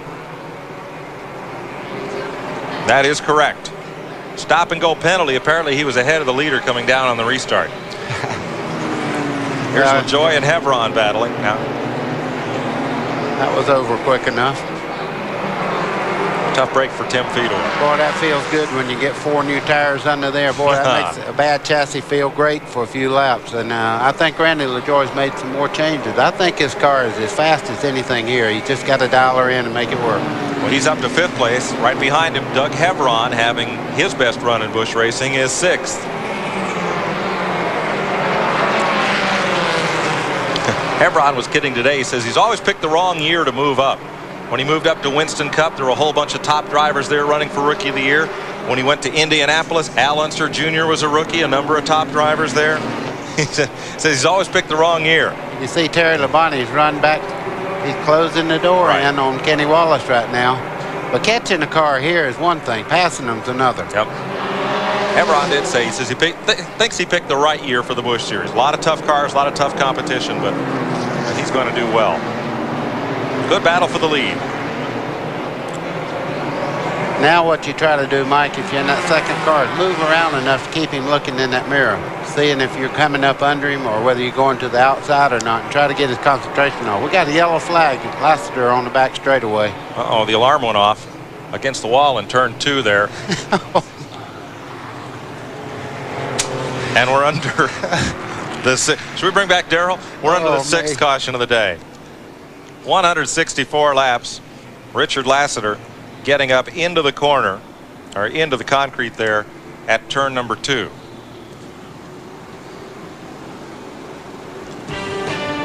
We asked Kenny Wallace, who now leads this race, about the early days of him going to racing, who he pulled for and what he thought about it. I think when I really wanted to drive a race car was when I watched the Joey Chitwood thrill show. I think there was a lot of young kids that drove the car on 2 wheels and they rode motorcycles. They'd done that at Tri-City Speedway in Granite City, Illinois. That's when I first said to myself, sitting in the grandstands as a kid, I wanted to be a race car driver. Welcome back to Martinsville. 168 laps have been complete. Still a little cleanup going on out on the speedway as see the run back through 5th position there. And there aren't near as many as there were a while ago. A couple of cars have torn the gear out. Some have lost engines. This has always been one of the toughest tracks on attrition. Well, I was just fixing to say, Mike, it's something going on all the time. Ricky Craven's fighting a battle now. Glen can bring us up to speed on that. Well, buddy, this is John Monson. He's Ricky Craven's crew chief, and if nothing else, they're going to get the award for the hardest working crew today. He's been in no less than 7 times in the last couple of caution periods. John, what's the problem? Well, we are probably the hardest working crew here. These guys have done a great job. The problem is that we got banged by a lap car and it knocked the toe in out, and we've had to fix it. It's taken 2 or 3 times in to fix it.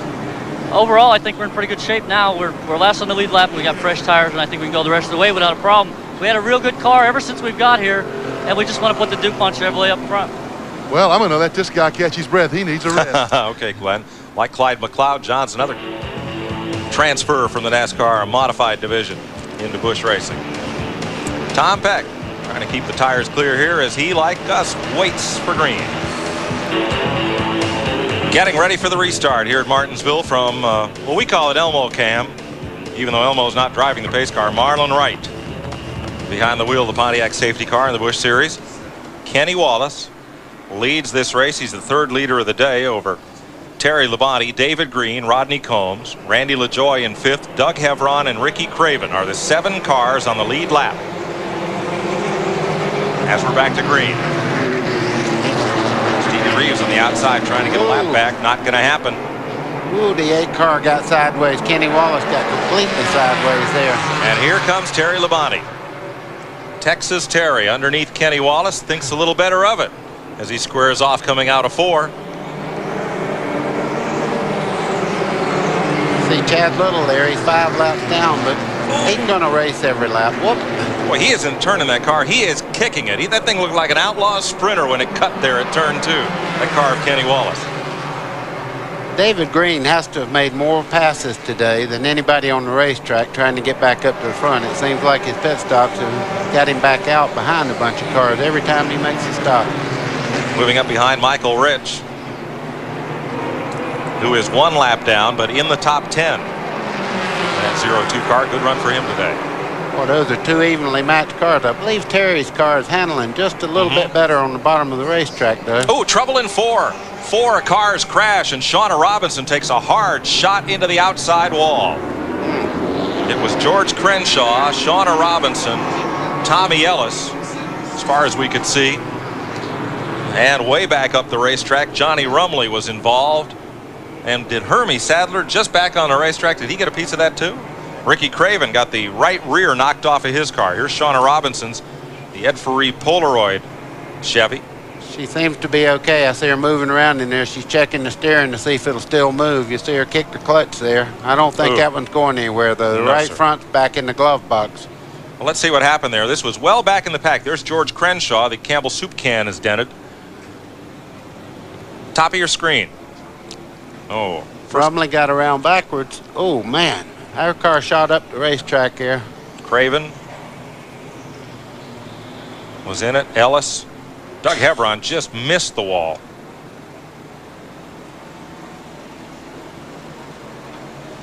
Hey, you see, Rumley just got sideways, and these chain reaction things. She went up over the back of Craven's car there and went straight into the wall. Boy, she went. Shauna Robinson got right up on top of Craven's car, and it shot her straight in the wall. Here's what Carl Simmons, the flagman, saw. See it up there? Wow. Boom. That's a hard hit. From Tom Peck's car. Let's show you what he saw.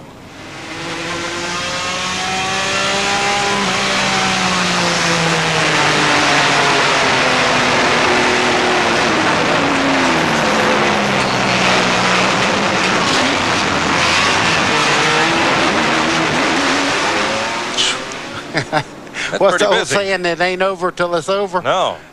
Oh, me. Shauna Robinson is okay, gives the fans a wave.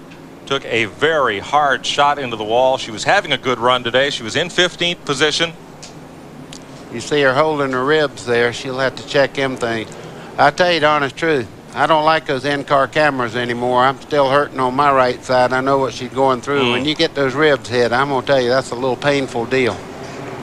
Took a hard shot into the wall after a tough day last week, bittersweet weekend. Sat on the pole.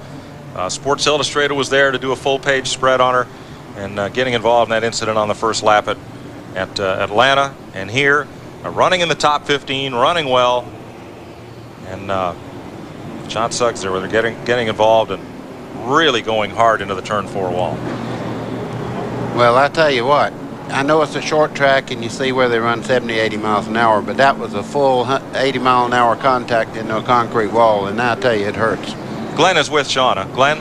Well, first of all, Shauna, you seem to be holding your ribs. Are you okay? It hit pretty hard. I think I'm all right. I probably just bruised them a little bit. It hit a ton for being on such a short track, and you don't really feel like you're going too fast, but when they hit hard. Well, we saw that on the replay. From your angle, what happened? Really, Glenn, I don't really know. I mean, I don't think I caused anything. I couldn't really tell. It's hard to tell when there's so many cars. All I know is my spotter said, let the 2-car go and get with him, and that's what I was doing basically. And I was on the outside, so evidently a car came up, pushed me into the wall. But I really don't have a clear thought for it right now.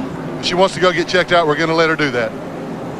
Thanks, Glenn. Yeah, she was trying to get around this car, Ricky Craven, and you can see the damage on the right rear of Craven's car, where she was trying to avoid the incident, got launched up into the turn 4 wall. She's a talented race driver. It's just having a couple of tough weeks in a row. Ricky Craven on pit road, and we asked Ricky Craven, when did he decide to be a race car driver? I'm not sure I made up my mind. At a really early age, and it was part of my environment. My dad raced, and a lot of people, hard for some people to believe, but there are a lot of tradition in Maine, racing tradition, and I knew at an early age I wanted to race. Coverage of the Miller Genuine Draft 500 on TNN is brought to you by Napa. We keep America running.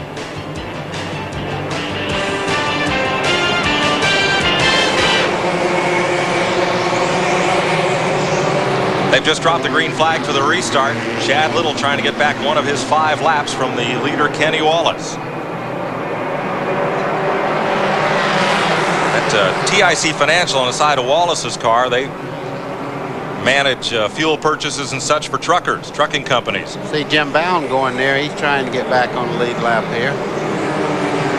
The Lysol car is also 1 lap down, and look at how loose Kenny Wallace is running that race car. Terry Labonte's trying to get under him there. I believe he'll make the pass now.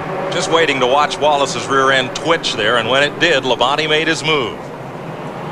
Very heads up, very opportunistic race car driver. And Tracy Leslie, who is 1 lap down, is also trying to get back on the lead lap. And there's David Green. Oh, we have a spin on. Michael Rich spins it in turn 4, but keeps going. No caution.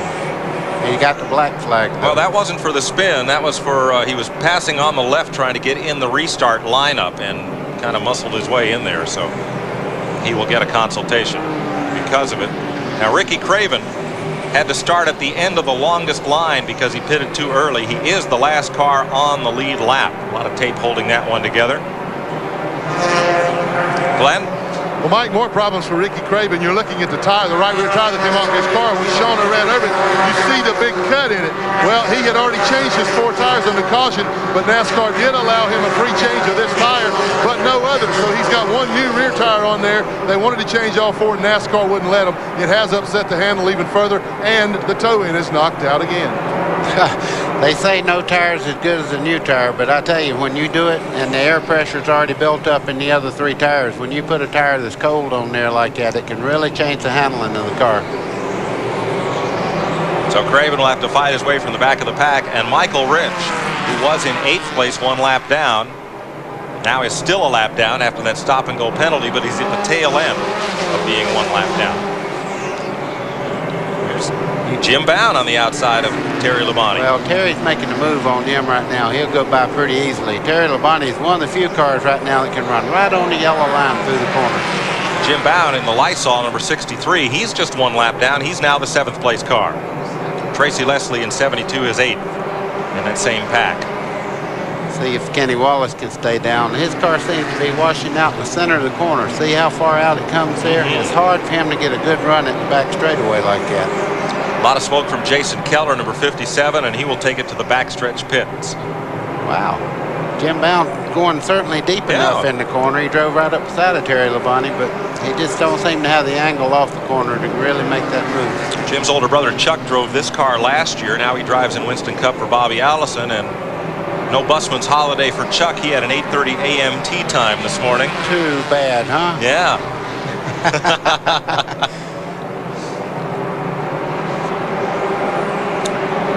The only thing that would have been worse if he took Debbie Bound, his wife, with him. We hadn't had her to work with us up here. Wouldn't have had a chief spotter. We're at 191 laps. 59 to go here at Martinsville Speedway. No, that's not right. 109 laps to go. There you go. I'm still running twin 250s here. And we'll mention that Hermie Sadler is back on the racetrack. After a 49-minute pit stop, he is 102 laps down, but still trying to pile up Busch Series points, 3rd in points today.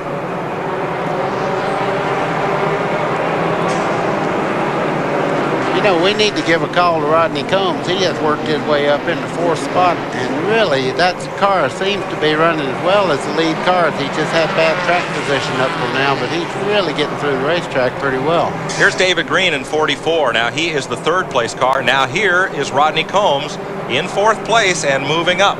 It just seems like that 43 runs good at Martinsville, no matter what it's on. That number does, and that number, of course, is not on there by coincidence. RLP Racing owns this team. That's Richard Petty and Rodney Combs. Brand new race car just finished up in the wee hours of Saturday morning. In time to come down here. You know, we looked at that car before the race, and it was one of the best prepared cars that I've ever seen for this racetrack. Everything on it was kind of a trick, you know, just a little special. It was a nice race car. And doing extremely well. One thing NASCAR has done here at Martinsville and at some of the shorter tracks in response to queries by the owners of both Busch and Winston Cup cars, they did expand the field for this race. 30 cars were scheduled to qualify through time trials. They did take 32.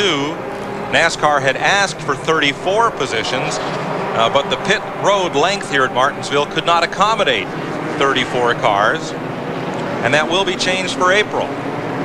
Also, the Winston Cup races at Bristol, North Wilkesboro, and here at Martinsville have been expanded to 34 positions, qualifying on time plus provisional. So less of those good cars will be going home. I think that's very important because a lot of people have a good qualifying package, and not, you know, they don't race quite as well as they qualify, and I'm glad to see them expand the field and give everybody a shot at it. Let's show you the cars that are on the lead lap. We have Terry Labonte up front. Here is Kenny Wallace. There's a look at Labonte as he works around Dennis Setzer, number 8. Kenny Wallace is second, 44. David Green is your third place car as we show you the interval back through the field. In fourth place, there's the 43 of Rodney Combs in fourth, and the number 25th is Randy LaJoy. And further back, about a half a straightaway back, or more than half a straightaway back, you'd find Ricky Craven and the 75 of Doug Hevron. 100 laps to go, 2/3 distance here at Martinsville. You know, not only is Hermie Sadler back on the track, he is passing people. Oh boy, did you see Terry Labonte's hands in the corner there? They're barely moving them. I tell you, that car is hooked up, and when you're like that here, and a smoother driver as he is, he picks the throttle up real easy. One thing you can't do at Martinsville, just slam the accelerator back down. You'll break the rear wheels loose and heat the tires. So a good smooth driver is very important here. Up, we have a spin there. Yep, Jim Bound, as Richard Lassiter and Kenny Wallace got together. Jim Bound was on the outside. And like a croquet deal, when you send somebody, you have the mallet and then the ball and then the other ball. Yeah, well, that was casual contact there. We're under caution. 8th one of the day comes out of lap 202 involving Jim Bound. We'll be right back. Riding with Tom Peck with 96 laps to go. Ricky Craven's made numerous pit stops after this incident, trying to get his car squared away. Here's what happened. Now you're seeing them out of turn number 2. Richard Lassiter about to be overlapped. Watch the black car, Kenny Wallace. See Jim Bound on the outside there. Right there, they make contact going in the corner, and that's the lightest point on the racetrack for the rear end of the car. And when you touch them, boy, it's over with. I don't think anybody really meant for that to happen. They just barely touched, and right at that position, you're on the brakes, the nose is down, and the back end's kind of like a kite without a tail on it. Jim Bound is still 1 lap down, but he'll drop from 7th, or 8th rather, to 14th position. There's a look at his car. Gets back out without losing a lap as we're about to go back to green. Only 3 leaders today: Hermie Sadler, Terry Labonte, Kenny Wallace. 4 lead changes. You know, I wish we could get down there and show them what big tape was. We had a roll of gray tape they were using on the Craven car, and this guy come over there a while ago with about a foot wide gray tape to fix the quarter panel. That was called big tape. And that guy was Big Rodney. Big Rodney. 3 wide into turn 1. That's not going to work. No, sir. I can't believe it. Everybody got through there. I don't think they can all believe it. Is that what happens when you hit somebody and knock them straight again? Yeah, that's when you say, great job of handling there. Yeah, right. Well, let's see that again. Okay, you see Little on the outside there. They make contact there. Tracy Leslie runs in the back of the 8 car. The 8 car comes up, hits Chad Little. That's kind of like John Wayne when he walks in a saloon and there's about 3 or 4 people in his way when he's after somebody. He just kind of got them all there. I'm not sure that Tracy even hit Kenny, or did Kenny go in there and get loose like he had on the previous restarts? I don't know. In any case, everybody straightened out. Great camera work. With left front's rubbing. Chad Little. That won't fix itself. It'll only get worse. Unless he can wear that sidewall down just a little bit and then not rub anymore. No, it's still rubbing when he turns it left to get in the corner. Trouble in turn 4. Richard Lassiter spins. Can he get it going? No. Caution flag. That's a bad place to be sitting there. I hope everybody can see him. Tracy Leslie trying to race Labonte back to the line. Can't do it. Can't get back on the lead lap. You know, several years back, Mike, that would have been a big pileup. But everybody's got spotters now. When a car spins like that, the spotters come out and say, okay, guys, there's a wreck coming off 4. Everybody slow down. He's in the middle of the racetrack, low or high. Tough break for Lassiter. And let me say, he is a much improved race driver over these last couple of years. He has learned a lot, qualified in the top 20 here. Got himself caught up in an incident or two. Tough break. We'll be right back.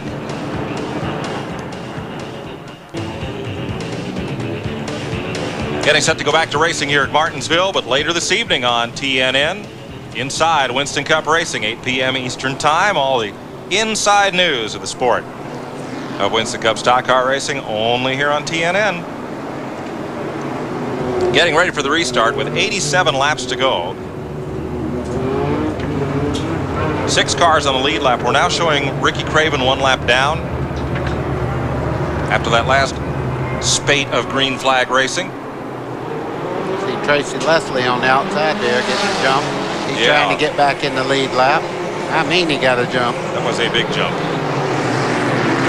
Up the outside comes Tim Fedua. He and Leslie and Larry Pearson are racing for 7th position. 1 lap down.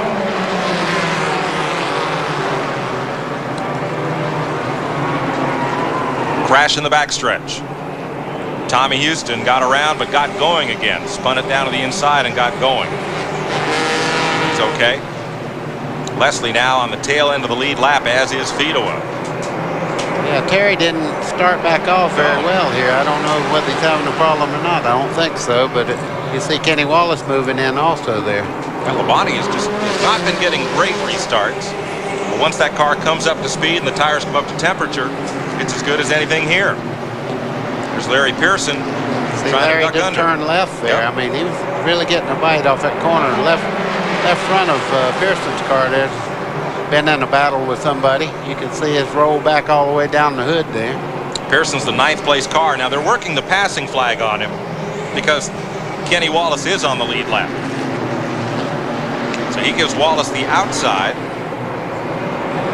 and Kenny moves on past. Well, I like to see that. I tell you, I like to see the leaders get to fight it out to see who wins and not have a lap car cause what happens in a race, you know? Big explosion, Tracy Leslie. Everybody trying to get by. Fedua gets by. Boy, Terry Labonte almost got in the left side there. You've got to be cool to do that. Will we get a caution? Oh, apparently not a lot of debris down in turn 1. We're going to stay green. We'll see. Right now. A little smoke out of Dennis Setzer's car. Well, they shuffle it up. Setzer drops to the inside. Mike, 35 car. Randy Porter coming back in the race. Good battle between Randy LaJoie and the 43 right here, Rodney Combs. LaJoie had tried to take a few bugs out of the left rear quarter panel of the black flag car. Oh, come on, man. All right, it's getting late. It's getting late in the day, okay? Folks, you can groan along with Buddy. It's all right. We don't mind. But Combs going to hang on to that spot for the moment. That's 4th place. I'm glad to see Rodney get a real good shot like this because I've always felt that he was an underestimated driver, and I'm glad to see him in a good race car with a chance to move up. I agree. All those cars on your screen are a lap down. Well, no, Hebron is not. He's on the lead lap. From Fedua on back 1 lap down. 78 laps to go. See Randy LaJoie, I believe they've got that car working better now. He's moving in on Rodney Combs. Yes. He seems to be getting in the corner a little bit better than Rodney is. Combs dives under the Taco Bell car. Now here's Tim Fedua trying to hold off Labonte. Fedua's on the tail end of the lead lap. Now if he can stay there up until that next caution flag, he's in 7th place. That would really distance him from Larry Pearson and those other cars a lap down. There's hello, welcome to Martinsville. Time to get out of the way, folks. Beep, beep. Not much, just a little, hi, I'm here. And oh, by the way, I am the race leader. Beep. Yeah, that won't last long there.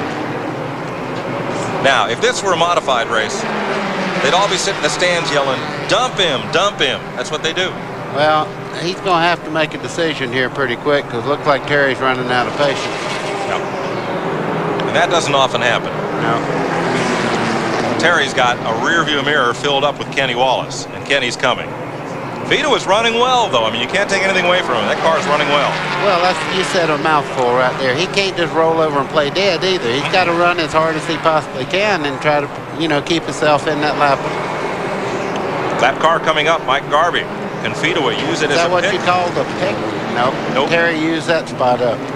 The NBA, that would have been a foul, but not here. So Fedua is one lap down again. Now we have the first three cars where they ought to be, in front of the group there. Now they can fight it out between themselves. So for Tim Fedua, valiant effort to try to stay on the lead lap, and he did everything he could. He could not hold off Terry Labonte. Tracy Leslie was running in that pack one lap down in 7th place until, what happened, Glenn? Well, Mike, he worked his tail off all day to get that lead lap back. Just as he did, it all went up in smoke. What happened, Tracy? Well, I don't know. Something happened, Detroit Gasket, Lumina. We were running good. We got tied up in that wreck and got a lap down, worked hard, got our way back. I just feel sorry for all the guys who worked hard. Ron Parker, Detroit Gasket, DNG on brake, all the rest of them. It's been a tough season. We've been able to stay in the top 10 in points. I don't know what this will do to us. We'll come back at Darlington, run again. Well, he had a good, strong car today. Better luck next week. 24 of the 35 cars that started this race, 34 cars that started this race, still running. And here's the battle of Randy LaJoie up for 4th place against Rodney Combs. Oh, boy. That was just, he decided he had to get on the outside to get by Dennis Setzer, and I think he might have just, you see him wave, he knew he didn't mean to do it. Is that what he was signaling? Yeah. That was, never mind. Well, folks, whatever it looked like at home to you, that's what it was. 59 laps. I think you're right. 2.6 seconds from 1st to 5th as this race is close. Look at 2nd place. Here's how close it is. David Green on the outside of Kenny Wallace. Now that's a muscle move there. When you can pass in Martinsville on the outside, that says I got a little bit better car than you have. And you see him, he didn't really battle up. I don't think I've seen anybody go around the outside of Kenny all day. I know one thing, if I was in Terry Labonte's shoes, I'd be looking at that with a little bit of sweat now. Well, and not only does David Green need to win a race, it's been a long time since he has, back at Lanier several years ago. But his car owner has that airplane to fix. Yeah. $71,000 for it. Well, the good part is everybody walked out of that deal. You bet. You bet. David Green running in 2nd place here. Drives for the Labontes, but we asked David, who inspired him to be a racer? I think coming from Owensboro, Kentucky, you got to look at Darrell Michael Waltrip. That was our inspiration to keep going and maybe get to Winston Cup one day. Welcome back to Martinsville Speedway. TNN, proud to bring you more Busch Series racing than all other networks combined in 1994. There is the separation, 1st to 2nd place. David Green is fast closing in on Terry Labonte. A tough break for Rodney Combs. He made an unscheduled pit stop, may have cut down a tire on the Black Flag Pontiac, and is now 1 lap down back on the speedway. He's in 10th place. 1st to 2nd. That's what I was saying a while ago when they were talking about Terry Labonte's guy wearing that hat and had it all ready for Victory Circle. It don't take but one little thing on a racetrack to cut a tire down, and all that's for naught that he's done today. That's right. Rodney Combs was going to the front, had to make that unscheduled pit stop.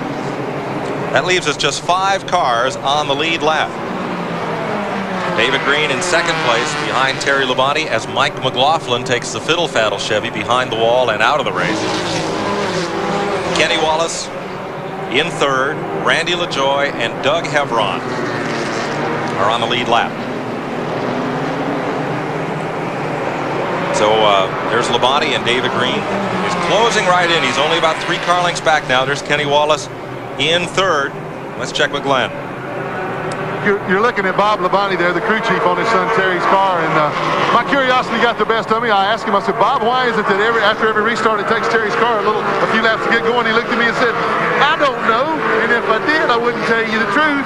He's got a great sense of humor, but he does say that Terry's car is running exceptionally well right now. They're going to try to hold off David Green. That's a pretty good dilemma. Both his sons on those cars, one driving. Bob used to be the crew chief on the 44 car. Well, he better have a little concern about David Green, because David Green has run him down now, and they're within a couple of car lengths of each other. And you see Wallace has moved up. He's coming right along, too. We're going to have a big battle here for the lead before too long.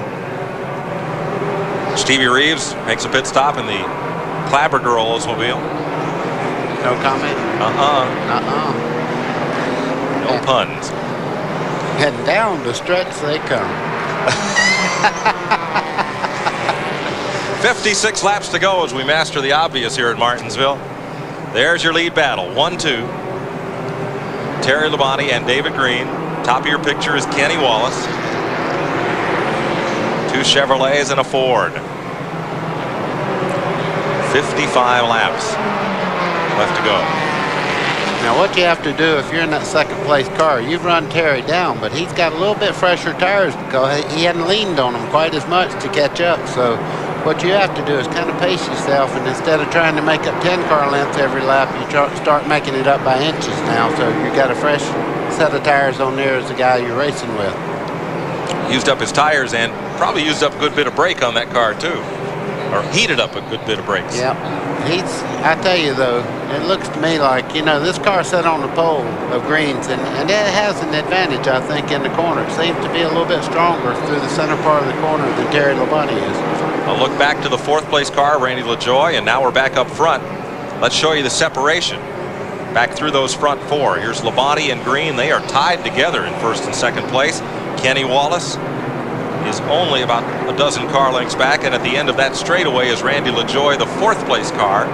One other car on the lead lap, that's Doug Hevron, and he is about half a lap behind LaJoie, which puts him about a quarter of a lap ahead of losing a lap to the leader. You know, you can see David Green's car there. He's getting in the corner. He'll close right in on Terry Labonte getting in the corner, but Terry seems to have a bit more acceleration out of the corner, and that's because the car is stationed better in the corner. He's right on the bottom. He has a better run out from the center to the straightaway.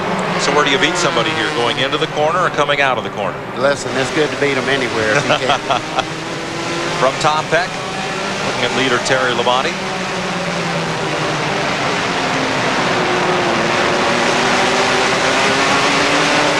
Terry's car accelerate up out of the corner then, right on by. Boy, when you get that run off the corner like that, it makes it look simple. He and David Green. Drop in Green is not letting Labonte get an inch away as they move past the Ford Credit Ford of Elton Sawyer. You see Green trying to go by on the outside there. I'm not sure that's going to work with Terry. Terry's accelerating quite well from the center out. 48 laps to go. And Mike McLaughlin back in the race.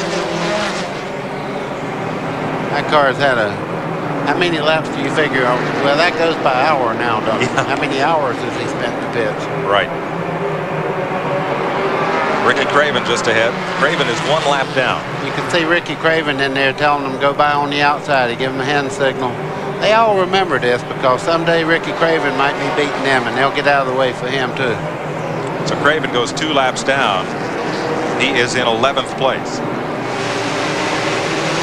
Our camera car is working well there. He's giving us some beautiful shots right behind David Green's car. And up to speed after whatever driveline problems that Tom Peck had. Now he's doing that for us, you know that.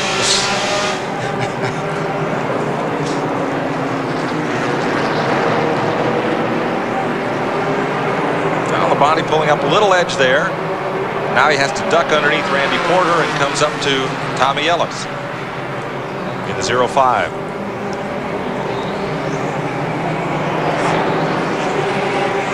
That's unusual. We just got a call that Bobby Labonte's calling in lap speeds to Terry Labonte, and he owns the 44 car. Now that's a little strange to me, but that's yeah. Blood is thicker than money, I guess. Go, brother, go. but I hope the other car wins. Well,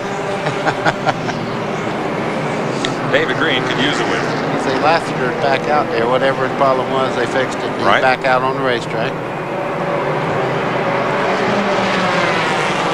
Dennis Setzer, when that car started smoking at 50 laps into the race, I thought it wasn't long for this day, but he continues to race on. I guarantee you he feels like it's a 10-hour race. You got to ride around and not race with anybody. Oh, it gets long. Now, these 5 cars are on the lead lap. Labonte, Green, Wallace. These 5 cars are 1 lap down, 6 through 10. Craven is 11th. He is 2 laps behind. We'd like to take it further back in the field, but we do not have the benefit of the computer-aided scoring that NASCAR uses for Winston Cup racing and on the combination Busch-Winston Cup weekends. So we're unable to do so. That's as far back in the field as we're able to go for you at the moment. David Green's still trying to make that outside move count, but I don't believe he's going to be able to pull it off. As I say that, he'll probably drive right on by. But see 2 different angles of what a guy thinks it's going to take to win the race. Terry's hanging right on the bottom. 44 car works in on the low side. Now he'll make a wider. Just I said he tried to go under. Wasn't any room there. Labonte's one of the cagey drivers in this series. See, in this corner, he makes a totally different line off that corner. He makes a big sweep and trying to get more straightaway speed so he can make that move on the outside. You can see Labonte's not going to give him anything on the bottom. You know, if he passes him, he's going to have to set up for dirt. Or curb. Now these 2 are coming up as they come into turn 3. The next car ahead is the 5th place car of Doug Hevron. There's Hevron's blue number 75, the Food Country Olds at the bottom of your screen. Or Chevy, excuse me, that's a Chevy this year. And here come the leaders. So now the passing flag will be working for Hevron as David Green got just a little bit alongside there. Hevron, he's trying to lap as much traffic as he can to stay on the lead lap. David Green's doing the perfect thing. He's filling that mirror of Terry's up with something to look at, a different approach every corner. I notice when he runs the same pattern as Terry does, that he does not gain quite as much as when he goes to the outside in the middle part of the corner there. But as you said, if there's one driver here or in Winston Cup racing who doesn't rattle, doesn't flinch, and doesn't kick the car around, it's Terry Labonte. We can get you a little further back in the field. We told you that Ricky Craven is 11th. Tommy Ellis is 12th, 2 laps down, and Michael Rich is 13th, 2 laps back. There's your 3rd place car of Kenny Wallace. 35 laps to go this time, and they're going to put Hevron a lap behind. You know, Hevron's run a good race all day, but these cars are just hooked up just a little bit better. And I tell you, a 10th lap will get you right on the way from everybody. Looks like Doug's car has fallen off just a little bit. That or he's looking for a place in line so as not to upset the flow of the lead battle. This channel lock car could be leading the race if he hadn't had early problems. He's running quite well now. Well, the field has gone pretty well single file with 35 laps to go here, so we'll take this pause from the Martinsville Speedway. These 5 cars on the lead lap. Be right back. To Martinsville, 30 laps to go, and the caution has come out for a harmless spin by Elton Sawyer, the Ford red carpet lease. At turn number 2, his Ford Thunderbird went around. There it is. Kind of all by himself. Yeah, you could see when he got in that darker area up there how much junk is on the top. Now here's what happened on the race back to the flag. David Green got right out alongside Labonte. Yeah, this spin was, I know that it come at a bad time because Green had committed himself for that charge toward the front, but Terry beat him back to the line. Maybe a little more to it on Elton Sawyer's car than just a spin.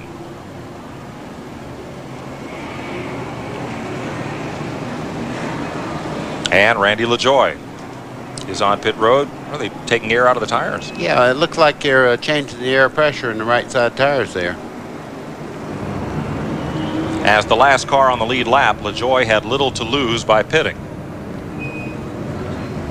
29 to go. 4 cars now on the lead lap as Doug Hebron had just gotten overlapped before the caution. Yeah, that was a smart move on the 20 cars part. I mean, he was running like 4th anyhow, so that he didn't really lose anything, and on the restart he can close right up to the front. 1 to go. He better hurry, though. Yes, that's right. He may not get around to get in line. Not sure they anticipated there being 1 lap to go. It is Terry Labonte, David Green, Kenny Wallace, and here's Glenn. Mike, I asked Bob Labonte if the car was okay. He said, yeah. Terry said the car was okay. I said, does Terry think he can hold him off? Bob said, no, he doesn't think he can hold him off. Looks like Buddy's right. He said he could probably get around him on the outside. Well, Randy LaJoie does get up and into line, so the front 4 will be nose to tail when they take the restart. Pace car leading them around. Field formed up tightly at turn 4. 28 laps to go. We're back under green. Labonte gets a good jump. Boy, did he ever. He hadn't had a good start till just now, but that's the best start he's had all day. That was the one he needed. He can smell the green. Lap car, Doug Hebron, 5th place car. Had just gone a lap down. There's Kenny Wallace getting under Michael Rich. A little bit of contact. Here's Randy LaJoie fighting Wallace. And a little bit of contact. Well, now Randy's let the air pressure down in that right side, so the car will stick a little bit better. He should be able to move up. Ricky Craven made a pit stop, goes 3 laps down. Front 2 nose to tail, then Hebron. And Dennis Setzer calls it a day. Parks the car. 25 to go. This is going to get interesting. Always is. I love Martinsville. I love to watch the way everybody positions itself. Green, you know, he's in a spot there. He's running against his car owner's brother. He can't just run in there and bap him in the back end and turn him sideways or anything. He's got to be a little cautious about what he's doing. But he has so much car there. I think he'll make a move on the outside just like we seen a while ago. And I think he'll make it pull off. Well, he thinks so too. I don't know. I think if he had to give Terry a nudge to beat him, there might be a little discussion at the Labonte breakfast table, but I mean, that's racing. Can you really consider who's in that other car, or do you just have to race him like everybody else? Well, I can tell you, I was a teammate with Richard Petty, and it enters into the picture when you well, those were Richard Petty's cars. Of course, I tell you, I didn't beat Richard that many times to have that concern, but when we did have, 1-2 finishes, you naturally think, well, we got first and second already. Don't do something stupid, That's true. That cost us all. Terry Labonte has a lot of pressure to win. His sponsor has a lot of people here, and they're located very near Martinsville Speedway. David Green hasn't won in a while. He's running for the championship in this division. There's a lot of self-imposed pressure on him to win. Yeah, and I think Terry's turned it up just a little bit too. I mean, when you get this close to the end, you kind of don't worry about how hard you go into the corner. I noticed that Green's not pulling up on him quite as quick as he did before. Well, this looks, Buddy, a lot like the last restart, where Terry would be quick off the corner, quick from the middle of the corner on out, and it took quite a while of green flag racing before David Green could get alongside. Well, Mike, you've called a million of these things, and you know it's a game of inches. I mean, if you can gain an inch on a car, that's a bunch at the end of 200 or 300 laps. So if Green's got anything, he's going to have to pull it out of the bag here pretty soon. He's got 20 laps, 40 corners left to find away past Terry Labonte. Kenny Wallace is 3rd, Randy LaJoie is 4th. 1 lap down, Doug Hebron is 5th. Tim Fedewa, Larry Pearson, Jim Bound, Johnny Rumley, and Rodney Combs are 1 lap down. 2 laps down now, Tommy Ellis and Michael Rich. 3 laps down, Ricky Craven. 7 laps back, Robert Presley. And 8 laps down, Tommy Houston, Stevie Reeves, Randy Porter. Well, I tell you right now, they're almost evenly matched. And right behind there, you have 2 cars that are really going at it too. Randy LaJoie has pulled down on Wallace now, and they're running really close. You see them coming off the corner here. Good battle. Yeah, that's a good battle. 3rd place at stake there. So 2 Chevys fighting for first, and 2 Ford and a Chevy fighting for 3rd. 16 laps to go. Fedewa and Pearson are side by side entering turn 1. That's a good race as well. That's for position. Would you say it's head by a tick right there? No, I would never say that. Oh, boy. Well, I had to have one in there as bad as the ones you've thrown out today. Sorry, guys. I won't do that anymore. Till next time. 15 laps to go. And Larry Pearson did pass Tim Fedewa, and that was for 6th place. David Green right back on the bumper of Labonte. There they are, front straightaway. And traffic is ahead. In the form of Robert Presley, Randy Porter, Mike Garvey. They will be a factor. That's the one thing you always worry about in the closing lap of a race is what kind of traffic am I going to get into, and am I going to get through there as clean as the 2nd place car, or am I going to get caught behind the car that slows for some reason and maybe lose the race by making a bad move in traffic? We'll give a call to Robert Presley. He got completely out of the throttle, let that lead group by. Now they move past Porter and come up on Mike Garvey. And so traffic is not a factor here. Ricky Craven, next car ahead. You know, you see Mike Garvey there. I'm going to just talk for a second because this is a replay of it just a while ago. But Mike Garvey's been out there all day, and you say, why would a guy get out there and ride around like that? Mainly to prove that they don't quit. And like Richard Petty used to tell me, we're going to win some, we're going to lose some, but we're not going to quit because we're losing. And I always thought about that in my racing career. You know, you don't quit just because you're off a little bit. Good point. First, second. Here's 3rd and 4th. Wallace and LaJoy. Well, David Green is going to have to reach into that hat pretty quickly here. He has 10 laps. Wow. 10 laps left. Yeah, this is when you let it all go here. You don't worry about the brakes. If you still got them, you use them. Gets a little closer going into the corner, and Terry pulls him out of the corner. You know, one thing you can bet, nobody's saving anything now. You see David Green making that move to the outside, but Terry will come off the corner just a little bit stronger and close the door on him coming out of the corner there. What he's doing, he's using a lot more tire up in the 44 car, trying to make that move on the outside. He's going to have to cool himself, run the same groove as Terry Labonte's running, and hope for a mistake, I think. Hope Terry Labonte makes a mistake? Well, he just about made one just then. 2 chances of that happening. Slim and 9. No, Slim and Jim. Oh, Slim and Jim. Okay. 8 laps to go. David Green. He was alongside Labonte. I think probably had the pass made and the caution came out. I mean, he hadn't made it, but he was there, and he's there again. I thought you was going to say, don't break my window, Slim. Oh. Pretty close. He's wrapping on the pane. He's got the window unlocked, and he's starting to lift, okay? 6 to go.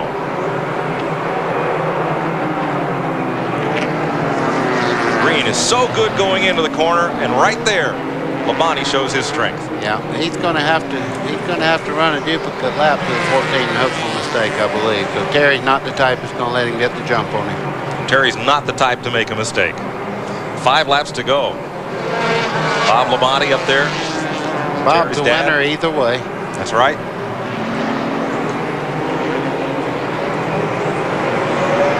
And it's a car length and a half. And again, Green goes way deep into the corner, but now can he come out with Labonte? Tom Peck ahead. 4 laps to go. And Labonte won't give him anything on the inside. Going to be one more lap car to deal with, perhaps. That's our camera car. I know he won't be no problem. Labonte just a little double twitch of the wheel as he comes off the corner. 3 to go. Green's going to try it again. There you go. Up the outside. All the way up the side of him. But not coming off the corner. It'll be 2 laps this time. Tom Peck stands hard on the brakes to give the leaders an unimpeded path around the outside. And almost got gathered up in it. 2 to go. David Green again takes it down hard into the corner, comes right up to the right rear wheel of Labonte, who slams the window in his face. Coming up for the white flag. This will be it. And Tommy Houston in trouble way up on the outside. Drops down out of the way. 1 lap to go. White flag. Traffic ahead. Last chance for David Green. Labonte comes up half a car with Green is there. Labonte powers off the corner once again. What a great drive by both of these guys. I'm going to tell you, Green has done everything he could do, and he's going to make one more. Cannot pull it off. Look to the inside. Labonte will win it. Terry Labonte scores his 4th career Busch win. Kenny Wallace holding off Randy LaJoie for 4th. And Labonte will now lead the Busch Grand National standings by a whopping 159 points. A lot of fellas here are going to be glad he's not running this whole season, because he has been tough. He just might. For his hometown sponsor, MW Windows, Terry Labonte will be driving into victory lane when we come back. Apparently the car is out of. Mark Martin will try desperately today to hold on to his Winston Cup points lead. He has a single-point advantage going into this race over Dale Earnhardt, who has won the pole for today's race, his 2nd consecutive pole. But both will be trying to stop the Winston Cup road racing specialist, Rusty Wallace, who's going for 3 consecutive road course wins today here at the Budweiser at the Glen. A more peaceful and beautiful part of the United States and the Finger Lakes region of New York State with its waterfalls and deep gorges. Besides beauty, this region has also provided some of the best racing action. Does he have the horsepower to gain the top spot into turn 1? Rusty Wallace takes the lead from Tim Richmond. Here are the leaders. We have a lead change coming up. Waltrip and Ken Schrader go into the corner side by side. Let's see who comes out. Schrader drifts high, almost loses it, gathers it back in, and Darrell Waltrip has the lead. Here they come off the 7th corner. Who's going to win it? They're side by side. Rusty is well off the track. He cannot win it, and Ricky Rudd does. Unbelievable. Oh, and Morgan Shepherd is into the wall. Morgan Shepherd loses it and slides into the wall. Down the backstretch, Jeff Bodine, smoke pouring from the car. He's shredded a tire. Here he comes from the fast corner. He's not going to be able to stay it. Jeff Bodine spins the car. He's into the grass and hard into the wall. In New York, it's the Budweiser at the Glen. And the beautiful rolling hills of the Finger Lakes region of New York State have once again been shattered as 40 Winston Cup stock cars roar to life for round number 18 of the Winston Cup Series for 1990. And good afternoon, everybody. I'm Bob Jenkins, and welcome to the Budweiser at the Glen, the 2nd and final road course race for the Winston Cup stars of 1990. It's always been an exciting race here at Watkins Glen. Today should be no exception. Now the point standings as we head into the competition. Mark Martin is on top of the standings, but by only 1 point over Dale Earnhardt, who's won the pole for today's race. The hometown favorite here this afternoon, Jeff Bodine, is 135 points behind due to 2 wins this year. Rusty Wallace, coming into this race last year, was 165 points behind. He's 171 behind this year in 4th place, and Kyle Petty is 5th in the Winston Cup standings. Now, Mark Martin, the points leader, had a problem in the practice session late last week. For more on that, let's go to one of our 2 pit reporters for the afternoon, Dr. Jerry Punch. Bob, Thursday afternoon, the spinning car of rookie Troy Beebe was T-boned almost simultaneously by Dick Trickle and Mark Martin up in turn 4.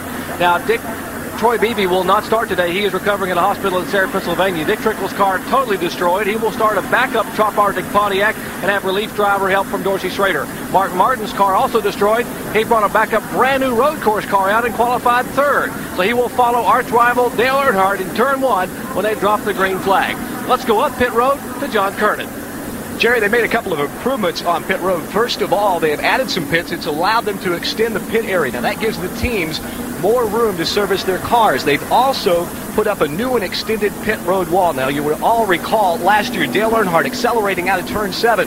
The car suddenly shuts off. He makes a hard right-hand turn through the pylons into the pits. Now, with this new pit road wall, it would not be an option this year for Dale if something like that should happen. Now, you know, Benny Parsons usually watches these races from high above the racetrack in a luxury air-conditioned announcer's booth. But, Benny, you're out in the hot air with the rest of us working-class people, aren't you? John, I'm out in turn 1 on the camera platform. I'm going to be able to tell who's first off pit road. I'm also going to be able to see these cars come down the front straightaway at 150 miles an hour, check their speed to 75 miles an hour through the slowest part of the racetrack. Turn 1. Ned Jarrett, folks, usually sits right beside of me. Where is Ned Jarrett? On down around the racetrack. Turn 2, up the hill, turn 3. That's the S's. Turn 4, and somewhere over there is Ned Jarrett, aren't you, Ned? Yeah, Benny, I'm out here about a mile away from you, I guess. I'm just at the entrance of turn 5, which is perhaps the most treacherous turn on this racetrack. Now, before they start slowing down to come into turn 5, they reach speeds in qualifying of over 175 miles an hour. We'll be checking them some today to see how fast they're going with this speed gun. There's always a lot of action here, and we'll be reporting it for you. But, Bob, I believe I'll get a little further off the racetrack than this. Yeah, I would advise that the cars are headed for you right now, and I'm all alone up here in the air-conditioned booth this afternoon. I hope you guys have fun. It should be a great race. Let's take a look now at the Sears Die-Hard starting lineup for the Budweiser at the Glen. On the pole from Kannapolis, North Carolina, his second career pole for the road course, Dale Earnhardt, the GM Goodwrench Chevrolet. Terry Labonte from Corpus Christi, Texas, his best start of 1990 outside row number 1. Second row, current points leader in Winston Cup, Mark Martin, the Folgers Coffee Ford. Then Rusty Wallace going for 3 road course wins in a row, car 27, the Miller Genuine Draft Pontiac. Hometown favorite Jeff Bodine starts next. He has 1 road course win in his career. And then Bell Elliott, who won his first Winston Cup event on the road course. He drives the Coors Melling Ford. Gary Cope from Spanaway, Washington starts in 7th position. Alongside in the 4th row will be Michael Waltrip from Owensboro, Kentucky in car number 30. In the 5th row, it's Alan Kowicki in car number 7 and Tom Kendall, the current Trans Am points leader in car number 40. Going to the next row, it'll be Ken Schrader and Ricky Rudd. Row number 7, Brett Bodine and Kyle Petty. Dick Johnson and Hut Strickland are in row number 8. And as you look at the rest of the starting lineup, we have 40 cars that are getting set to go. And Ned, they're headed for you at the end of the backstretch. How do they look? Well, they're looking good, Bob, as they come into turn 5. The pace car is still in front of them, but the driver's wiggling the cars back and forth, trying to get a little heat into those tires and ready for that green flag. Boy, it's just a gorgeous day here in the Finger Lakes region of New York State. We had a little bit of fog this morning, but it has burned off. And now we get set for 90 laps of racing. That equates to 219 miles of competition. And our in-car cameras today, we have 3 of them. There's the one in Ricky Rudd. We'll be watching his foot movement during the afternoon as he brakes and accelerates and uses the clutch. See Ricky using the foot brake. And here is a shot on the left front suspension on the Dick Trickle car. Now, we'll be watching that left front lift off the pavement as it goes through some of the corners here. Now, we're getting set for the green flag as the cars come through turn number 6 and head for turn number 7. And just after they come off the 7th corner, we will have the green flag sending them on to 90 laps of competition. Welcome, everybody, on this Sunday afternoon to our coverage of the Budweiser at the Glen Winston Cup race. Here comes the field off of corner number 7. Doyle Ford waves the green flag, and the Budweiser at the Glen is on. The race is underway down in turn 1. Earnhardt, Terry Labonte, side by side. Who's going to win? Earnhardt wins the race into turn 1. Labonte comes in second. Meanwhile, they're 3 abreast. The 38 car Schrader. Everyone so far has made it through. Down to turn 2, cars still 2 abreast, about 10th spot. And as they come off of turn 4 up the hill, Benny, which is a real danger spot for them, really. As they come up that hill, they can't see what's on the other side, but Earnhardt still leads them, and now they're reaching speeds upwards of 175 miles an hour. Now he has to start gearing down and breaking into this turn 5. Back in the pack, they're about 3 wide. They're going to have to single out if they're going to make this turn. Earnhardt with a 6-7 car length lead over Terry Labonte. And here they come now to our position here on the main straightaway. As again, they're trying to get in single file formation for this corner number 6 and 7. We see a car smoking in the back of the field. May have had contact with someone else. Dick Johnson's car appears to be leaking something. There's the 25 of Kenny Schrader. And here comes the field off of corner number 7, completing lap number 1. It's Earnhardt leading, Terry Labonte second, Mark Martin, then Rusty Wallace, Bill Elliott, and Jeff Bodine. Earnhardt still with a 5-point lead. Labonte not letting him get away. Mark Martin is third. And look, their cars back 3 abreast trying to get in turn 1. Herb Hare trying to get by the Brett Bodine car. And Kyle Petty is off in the dirt. He keeps the car going straight and gets the car back on the racetrack with no problem then. Now they head through the S's once again and up the hill and that long straightaway where the speeds are reaching again. 170 miles an hour as Earnhardt starts breaking down going into this turn. Mark Martin running in third place. Jeff Bodine moving up on Bill Elliott as they head into turn 5. But this is a single groove turn, especially in the first part of the race. Michael Waltrip looking like he wanted to get a position. And here comes Earnhardt leading lap number 2. Earnhardt showing the way here at Watkins Glen. Now, we were told a little bit ago by Carlin and Richard Childress that Earnhardt would lead the all-important first lap to get those 5 bonus points, and then possibly Earnhardt would back off a little bit and try to save the tires. We watched yesterday as Tommy Kendall, one of the Trans Am drivers, saved his tires early on and was able to finish up front. They are very, very concerned about both rear tires here at Watkins Glen, so watch for Earnhardt to possibly take a good conservative line here the next few laps. It's still Earnhardt leading, and his advantage over Terry Labonte is about 4 or 5 car lengths. And then back to that third place car, driven by Mark Martin, the current Winston Cup points leader, as they come up through the S's once again. The number 38 car of Dick Johnson, as we watch those running up front, we will tell you has moved from 15th position to 11th. And now inside Ricky Rudd's car for the foot cam. And you can see as he breaks into the turn, starts changing gears, he's running in 10th place at the moment. Ricky Rudd, one of the smoothest road course drivers there is, certainly in all of NASCAR. And now they're headed off of turn 5 into turn 6, Bob. And about to complete lap number 3 as we watch Ricky Rudd with Michael Waltrip just ahead, and then Alan Kulwicki just ahead of Michael Waltrip. That's Derek Cope leading this foursome. Bob Jiggins, you see, Ricky Rudd is not using the clutch. He's shifting the transmission without using the clutch. His left foot is on the brake, the right foot on the gas. There he did use the clutch on the upshift, but I noticed going in turn 5 that he did not use the clutch at all. He's hard on the brakes, though. You can see him heeling and towing on the brake, on the accelerator. Now hard on the accelerator as they move between turns number 2 and 3. You can see him change the gear there right quick and hard on the accelerator again, Bob. He does that foot and toe, heel and toe job as well as anyone you'll ever see in one of these race cars.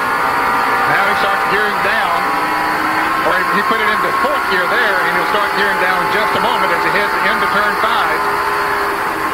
You can see him working the brakes. On him a little bit heavier as he comes into the turn. He's got heavy traffic in front of him.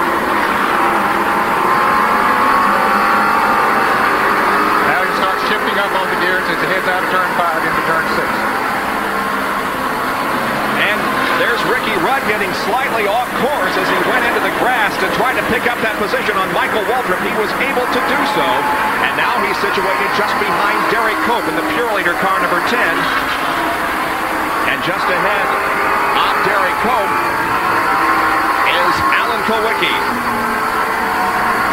4 laps have been completed now, and Dale Earnhardt is the leader of the Budweiser at the Glen with Labonte, Martin, Wallace, and Elliott, the top 5. In car number 6, then a little bit of separation back to Bill Elliott, Jeff Bodine, Alan Kulwicki, Ricky Rudd, Michael Waltrip, Ken Schrader, and Derek Cope. Well, the second position has been changed, right, Benny? Exactly right. Rusty Wallace outbroke the Terry Labonte automobile going in turn 1. Takes second away, and folks, he has his eyes set on Dale Earnhardt. Wallace, of course, has been the top road racer as far as wins are concerned for the last several years. He has won 2 of the 3 road courses that have been run here. Finished second in another one. Now Kyle Petty is running way back in the pack. He's still in the lead lap, but he made an unscheduled pit stop a little while ago, and John Kernan is there. Benny, what happened was he cut down a left, or Ned, I should say, cut down a left rear tire. He's got 2 puncture marks. You can see this one right here where they ran over some debris on the track, perhaps a stone or a piece of metal or something. Cut the tire in 2 places. He had to come in and take on 2 new tires on the left side, but he lost a lot of time here in the pits. Yeah, he did, John. He's way back in 37th position and has a lot of catching up to do with the rest of the field, so not a good start for Kyle Petty, who came into this event 5th in the Winston Cup point standings. Bob, I would imagine that excursion he took off down in the dirt a moment ago caused that flat tire. Here's Earnhardt back on the screen and Rusty Wallace right behind him.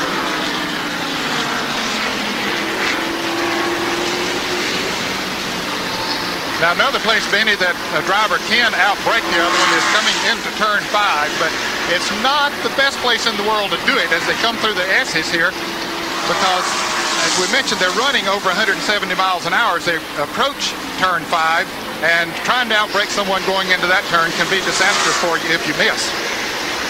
Here they come down now into that turn. Earnhardt leading the way. He has a good line coming into turn 5. He goes out wide and then dips down to the low side of the racetrack. In fact, it looks like he was able to pick up a little bit, Bob, on Rusty Wallace as he made that turn.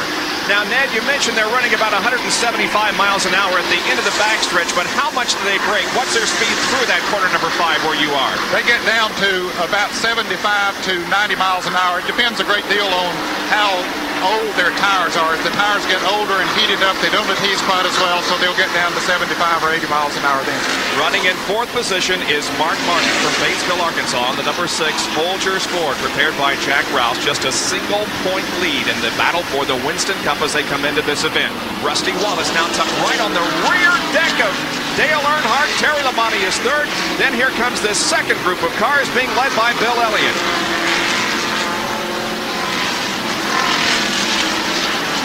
Other cars coming down in turn 1. There's Davey Allison's automobile on the inside of Hut Strickland. You know, Benny, Davey Allison is calling his car Titleist. That car was wrecked in a practice session. There's so many ripples and dimples in the car, they're calling it Titleist before the golf ball. Here is the number 4 car of Ernie Irvan making an unscheduled pit stop. Much too early for regular pit stops. Obviously, Ernie feeling like there may be a tire going down. Now he backs up the car. And he apparently was over the hose. Now he's getting that car positioned correctly in the pit area. John Kernan standing there. John? Well, now Ernie is trying to pull away. They went around to the left side of the car. What was wrong with the car? Ratchet turned loose, Bob.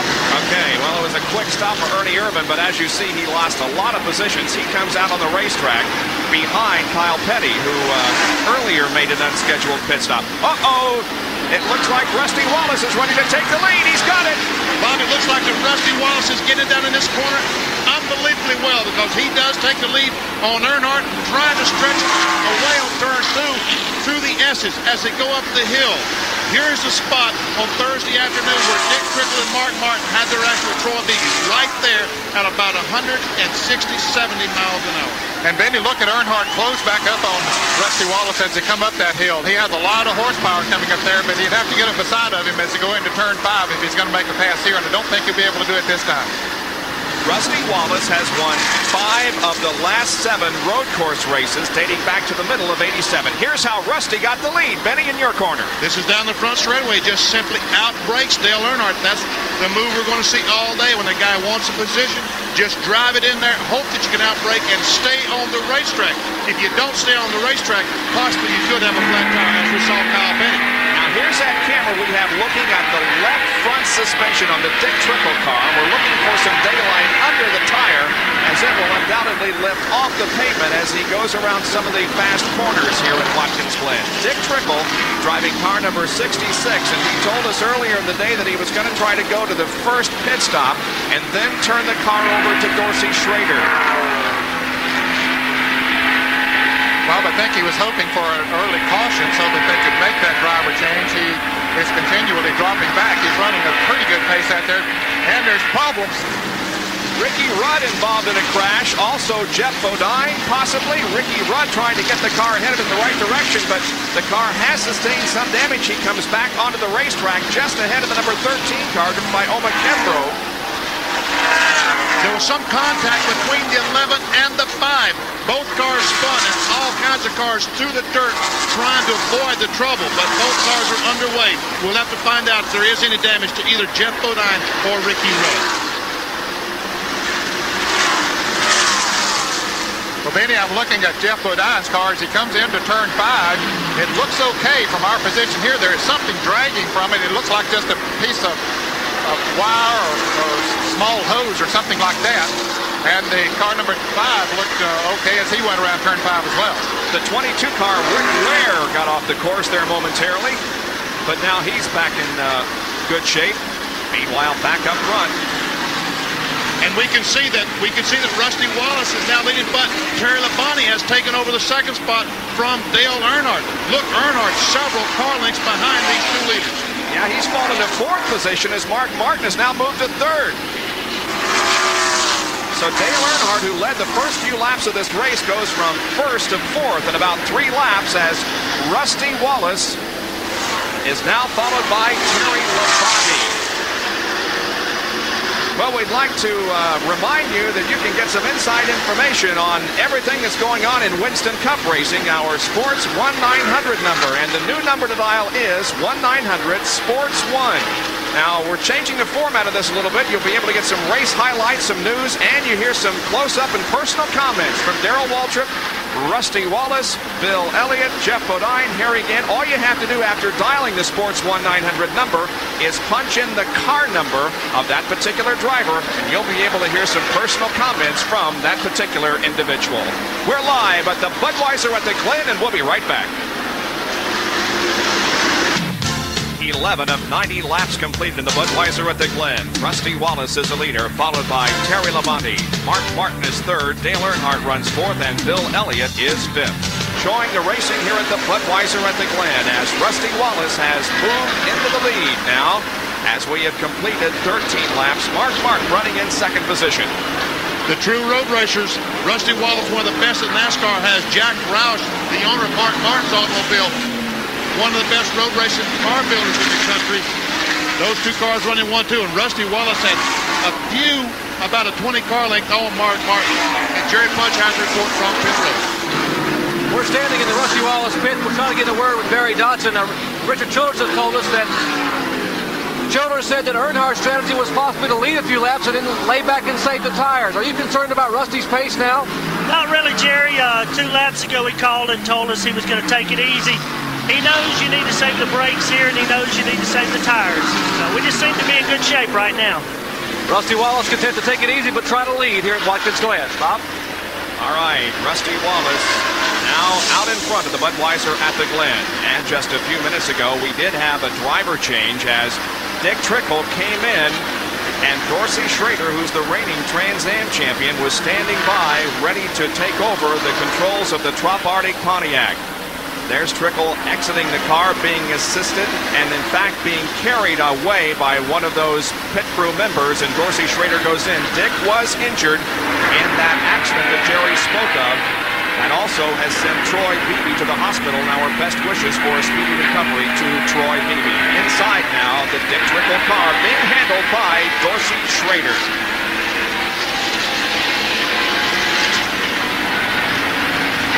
Rusty Wallace going through the S's. Turn 4 as he makes a right-hander. He's going down that long back straightaway, and I think my buddy Ned's back there somewhere.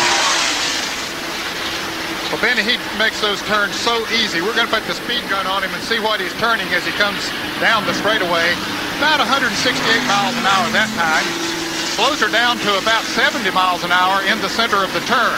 But he's looking very smooth and pulling away a little bit now from Mark Martin. So the pace has settled down here a bit as they were up to 175 miles an hour earlier, but now Rusty Wallace, 168. An unusual number of early pit stops. Here's John Kernan. Bob, what we're seeing are some cut tires now. Greg Sachs was in just a few minutes ago. I see Irv Hare leaving the pits right now. He's been in for unscheduled service. But the problem again, we saw Kyle Petty with a cut tire, also a cut tire on the Greg Sachs automobile. And I've had some of the crew members pass me by going up there. They're very interested because, you know, they do get off the course at times. They kick some debris out on the racetrack, and they're a little bit worried that their driver may also cut a tire.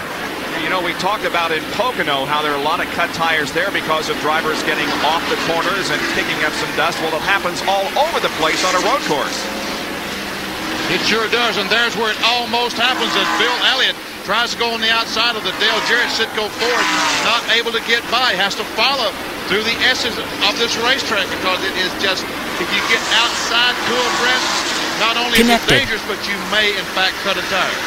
And Jerry went by us a little bit while ago with the flat tire, so he is a lap down now as he's racing with Bill Elliott, trying to get back up and get back in the lead lap. Meanwhile, Rusty Wallace is pulling away. Jerry holding his own there. There's Alan Kowicki behind Bill Elliott. Alan running good. And here's trouble in turn 5. Greg Sachs has slammed hard into the wall here in turn 5. And a full course caution is going to be displayed because of Greg Sachs' accident in turn number 5 as he came slamming into those tires. We saw the Greg Sachs automobile bobble. He was right in front of the Bill Elliott and Dale Jarrett cars. We saw him bobble as he entered turn 5. Evidently, something happened to that automobile which caused Greg to lose control. We do see some movement near the cockpit area of the car. We'll stand by for a further update, though, on whether there were any injuries in this Greg Sachs accident that has brought out the first caution period of the race here at Watkins Glen. 5 after 16 laps. Rusty Wallace leads. Mark Martin is second, followed by Terry Labonte, Dale Earnhardt, and Bill Elliott. We are cautioned because of a crash. Here's the second 5. Kowicki, Schrader, Waltrip, Marlin, and Cope. We are cautioned because of an accident out in turn number 5. Which has involved Greg Sachs. And Ned, what's going on out there in your location? Well, you can see the safety people are there attending to the Slim Fast Chevrolet, and Greg Sachs has already gotten out of the car and has waved to the crowd. Now, here's what happened. We see him on the bottom of the screen as he heads into the turn 5 right in front of Dale Jarrett. And then all of a sudden, you see the car gets a little wiggly as he goes into the turn. Jarrett backs off, and then Sachs goes out of sight onto the grass and into the wall, almost where Jeff Bodine hit here a year ago near the end of the race. But again, Greg Sachs has crawled out of the car. And here come the pit stops. Here's Jerry Punch. Rusty Wallace getting service from Barry Dodson, Jimmy Maycar, and the crew. Looks like they will make a tire change. All 4 tires. A good chance for these crews to get a look at the Goodyear tires. Full pit road. Every car in for 4 tire change. Ricky Rudd is also in. Let's go up to John Kernan. The Levi Garrett Chevrolet team are working on a 4 tire change. They've got the left sides already on. They're going to work on the right sides, and that's coming up. Ricky needs a good pit stop. You recall he had fallen back in the field. Now the car going up on the right side. Rusty Wallace has already won the race out of the pits. And just a really long pit stop. Now Tommy Kendall almost locks Ricky Rudd in, but Rudd finally gets around him, and now Kendall is also away. And there was also a near collision involving Dale Jarrett and Bill Elliott as both of those tried to occupy the same spot on the exit of pit road. But everybody appears to be getting out of the pits okay. A busy pit road as nearly everybody came in under this caution period. We'll return for more of our live action right after this. Watkins Glen, New York for the Budweiser at the Glen Winston Cup race. While there was avoidance of car-to-car contact on pit road, unfortunately we have had an individual hit. Jerry Punch is right there. Jerry.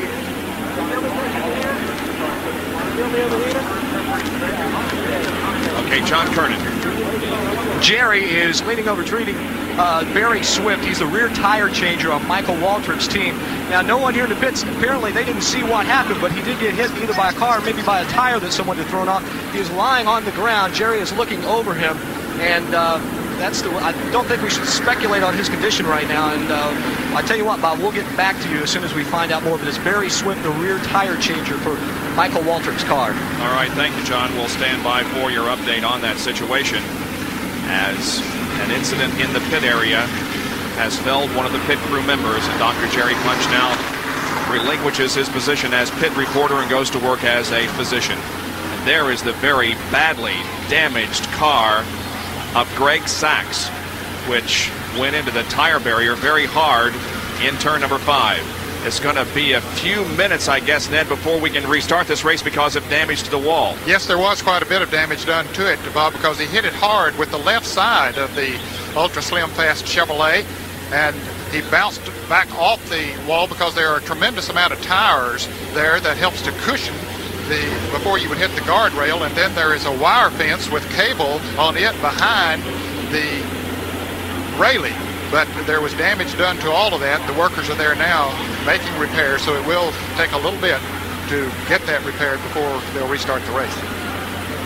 Again, Greg Sachs is okay. He got out of the car, he waved to the crowd, and apparently is okay with no injury. But there is the very badly damaged car of Greg Sachs. Last year, you'll remember, there was an incident also on pit road that injured one of the pit crew members, Tony Casanova, being hit as Dale Earnhardt came into the pits. This was last year here at Watkins Glen, and there has been another incident on pit road this year involving one of Michael Waltrip's pit crew members, Barry Swift. Dr. Jerry Punch looking that situation over very carefully in the pit area. Meanwhile, there is the repair effort that's going on in turn number 5. They're trying to get that guardrail and the tires so that they will protect that area once again. That's where Greg Sachs went in with great force just a few laps ago.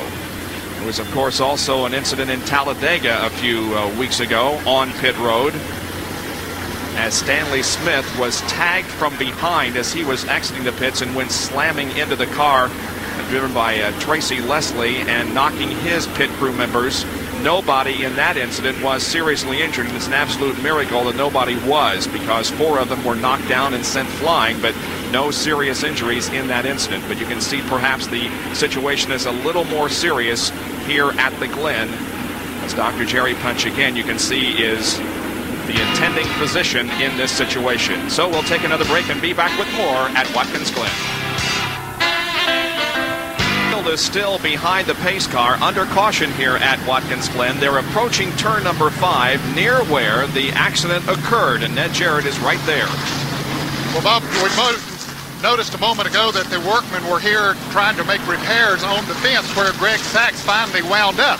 There was not a great deal of damage done to the guardrail here. It was a matter really of replacing the tires that we mentioned earlier that protect or sort of soften the cushion here before they would get into the guardrail. So they have that work done now, and they should be ready to go racing before too long. All right, thank you, Ned, for an on-the-scene report there at turn number 5, exactly where Greg Sachs went in. He is okay. Now you see the lights on the top of the pace car have been turned out, signifying to the field that they will be getting the green flag this time around. The leader of the race is Herb Hare. Now, he made a pit stop early in the event and stayed out there during this most recent caution period, so he is at the head of the field right now as the pace car comes between turns 6 and 7, and we should be getting the green flag in the restart of the Budweiser at the Glen here in just a moment. The green will come out on lap number 20. It's a 90-lap, 219-mile race here this afternoon, and here comes the field off of corner number 7. The green flag waves once again. We are back to racing. We'll watch Rusty Wallace perhaps make a move early on Herb Hare. Davey Allison desperately wanting to stay in front of this field. Herb Hare, meanwhile, takes the lead. Rusty Wallace is second. Dale Earnhardt has finished second on the pit crew race out of the pits.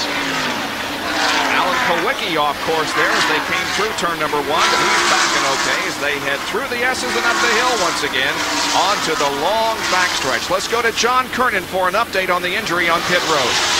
Well, Barry Swift has now been placed on a stretcher. He got hit by the gas can, and from what I could see, he had a cut in his left forehead. And Jerry, I believe, asked him if he was okay as Dr. Jerry Punch was attending to him, and he shook his head. Yes, he is being taken away from the track now.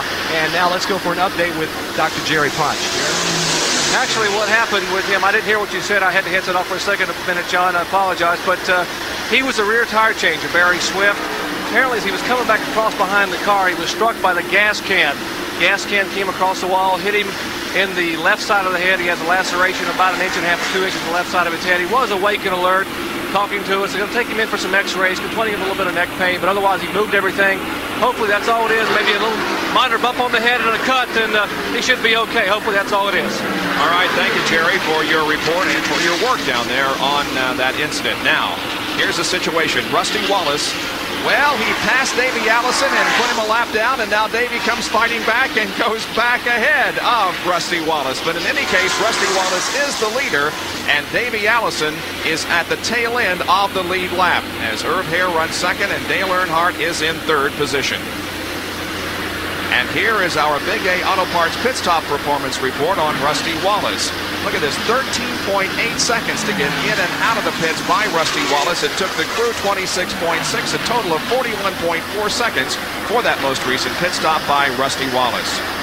And he's still having difficulty putting Davey Allison a lap down. Well, Bob, in practice here on Thursday and Friday before qualifying, Davey Allison had one of the fastest cars on the racetrack. Now, he did crash during practice or during his qualifying run. They repaired that same race car, and he was the fastest second round qualifier here yesterday. So he has a very fast race car. Terry Labonte has fallen to 6th position now, and here's his pit stop performance report. 16.5 on the driver and 30.5 for the crew. A much slower 47. And the crew was about the same, but Terry took a little bit extra time getting into and out of the pits, resulting in a 47-second pit stop. And now Terry Labonte runs in 6th position. Dale Earnhardt has passed Herb Hare and now gone to 2nd, so it's Rusty Wallace, then Dale Earnhardt, Herb Hare, and Mark Martin. And Mark Martin appears to be ready to make a move on Herb Hare for that 3rd position. Not able to do it yet. Bob, the way they stand right now, after Dale Earnhardt led early in the race and picked up those 5 Winston Cup bonus points, he and Mark Martin are exactly tied for the point lead. Mark Martin would like to get up there and get that 5 bonus points as well, so that he could at least gain that advantage back. Well, as in all our NASCAR races, Goodyear will be sending a check for $1,000 in the name of the pole sitter Dale Earnhardt to the Winston Cup Racing Wives Auxiliary. And there is Earnhardt, as he now tries to put Davey Allison a lap down, as Rusty Wallace has once again positioned himself at the front of the field and leads the Budweiser at the Glen, and Earnhardt looking for the chance to pass Allison. Allison trying to keep Earnhardt behind him, but Earnhardt trying to get inside, going through the edges, decides that's not a very good idea. You know, I was talking to some fellows earlier on, and they really running some weird drive shaft transmission rear-end ratios this weekend. Some of them are using an overdrive, which is less than a 1-to-1, like a 0.90. The problem is that drive shaft RPM ends up being about 9,000 RPM. You know, and the drive shaft, the rear housing, those axles, those things are only good for about 8,000 RPM. It's a real gamble on some people's part. Well, Benny, this is exactly what happened to Ernie Irvan. Take a look at what's left of the axle on the Kodak Chevrolet. Irvan had to make a lengthy pit stop. They have replaced the axle there now. He's back out, but you see the axle literally chewed away from the inside there where it connects in the rear end. A tough break for Ernie Irvan. That's what happens on a road course. The equipment really takes a beating. It certainly does. But for Rusty Wallace, things are going just fine, thank you, as he continues to lead here at the Bud. And the 17 car of Sarl van der Merwe has gone off course in turn number 6. This, of course, is the Darrell Waltrip car, but is being driven here this weekend by road racing specialist, many times competitor in the GTP division. That is Sarl van der Merwe from South Africa. One of 2 foreign drivers we had in the field when we began. The other, of course, Dick Johnson, who hails from Australia. And Sarl van der Merwe was running in 17th position in the number 17 car when this incident occurred. Looks like he just got the rear wheels up in the loose stuff and couldn't handle turn number 6. Into the grass he went, but he was able to get it straightened out. There is some damage, however, to the right front of that car, and here comes van der Merwe into the pits with smoke pouring from the right front of that car. Obviously, some sheet metal is rubbing against the tire. There is our leader, Rusty Wallace. He has been one of 3 leaders that we have had so far in this event with 24 laps in the books. We'll do a field rundown for you at the end of 23 laps. Herb Hare hanging right in there in 3rd position. Looking good. He, of course, has some experience on this racetrack and other forms of racing. Ricky Rudd finds himself in 9th position, who is the other driver besides Rusty Wallace, who has won the last 7 Winston Cup Road Races. Tommy Kendall, the Trans Am points leader, currently running in 13th position. There's Vandermeer, 17th before he slid off course. This was at the end of 23 laps. Kyle Petty making a comeback from the early pit stop that he made. Dick Johnson, the other foreigner in the field from Brisbane, Australia, running in 21st position. He, of course, also has a lot of experience on the road courses. King Richard running 22nd at the moment. Butch Miller crashed in qualifying, had to start scratch on the field, but has worked up to 25th position. Jim Sauter is now in the Dave Marcus car as Dave has gotten out of that. He, of course, is still recuperating from that broken leg suffered at Daytona. And so Jim Sauter has taken over that car. We're live at the Budweiser at the Glen. We'll be back right after these messages. Kernan to Dr. Jerry Punch back at Budweiser at the Glen at Watkins Glen, New York, and Rusty Wallace in the Miller Genuine Draft Pontiac car number 27 leads the way. Dale Earnhardt running in second position, followed by Irv Hare and Mark Martin. And a good battle for that third position, Benny, as they head for you. It's Mark Martin on the inside of the Skoll Oldsmobile. Irv Hare, he's not able to make the pass. Irv Hare able to outbreak him going in turn one. Meanwhile, and welcome back to the Budweiser at the Glen. We apologize for our transmission difficulties that has temporarily interrupted our coverage of this event, but it's still Rusty Wallace in the lead with Dale Earnhardt running in second position. A great battle between Mark Martin and Irv Hare, and as you can see, Mark Martin has taken over that third spot, and here comes Jeff Bodine in the red number 11 and Ricky Rudd in the yellow and white number 5 as they are moving up through the traffic. well, I tell you what, that was a very gutsy move by Ricky Rudd to pull in on the inside of Davey Allison going through turn one. You know, folks, we saw the incident on pit road just a moment ago. Last year, we showed you the Tony Casanova incident where Earnhardt hit him while he was trying to make a pit stop. These folks that walked him through the International Raceway over the winter spent $750,000 fixing the pit road. As John Kernan showed you, they extended it, giving each car 6 or 7 more feet. Thank goodness we did not have an incident where a car hit one of the pit crew members. That's something we've got to stop at the races. The incident on pit road just a few minutes ago involving Perry Swift was when he was hit by a flying gas can, suffering a laceration on the forehead, but not believed to be seriously injured. We're riding with Ricky Rudd, and now we're looking back at Rudd from the car driven by Jeff Bodine, the Budweiser Ford, as they battle for the 5th position, make that the 6th position. Bodine right now in 6th, and Ricky Rudd is back there in 7th. Of course, those were the two cars that got together a little bit earlier, Bob, and there is some sheet metal damage to the left side of Ricky Rudd. You can see as he goes around the turn, a little bit of damage to the left door of the Levi Garrett Chevrolet, but certainly it's not affecting the running ability of it. They come up through the S's once again, and Bodine holds on to that position. Here's foot cam on Jeff Bodine. Look at that right foot. It's mashed all the way to the firewall. And now just gently tapping the brakes. But notice the difference. Benny, how about this? He uses the left foot to brake, whereas Ricky Rudd, that we saw earlier, heeled and towed with the right. Well, that's right. Jeff Bodine told me he does not use the clutch at all. Just the left foot, and he was not lightly tapping the brakes. He was pumping hard going in turn 5. Watch him as he pumps the brake to get a full pedal going down in the corner. Never put his foot on the clutch at all. His left foot up above. Watch him pump. Get ready for the corner coming up. On the brakes again. This is turn 7. Now to the start-finish line. And he mashes the accelerator all the way. Car ready to come down in turn 1. Downshifted to second gear. Right behind the car of Terry Labonte. Accelerating. Second. Third. To turn 2. Up the hill. Still in third gear. Shifted into fourth gear. Building up speed to about 170 miles an hour now towards the exit. Well, I got the radar gun on it, Benny. We'll see just how fast he is going. Yep, he hit about 171 before he started braking going into turn 5. Just a great shot, watching him work the pedals and move around this race course. Jeff Bodine currently running in 6th position, and earlier in the weekend, before all this happened, we asked, what do you do with your feet during a road race, Jeff?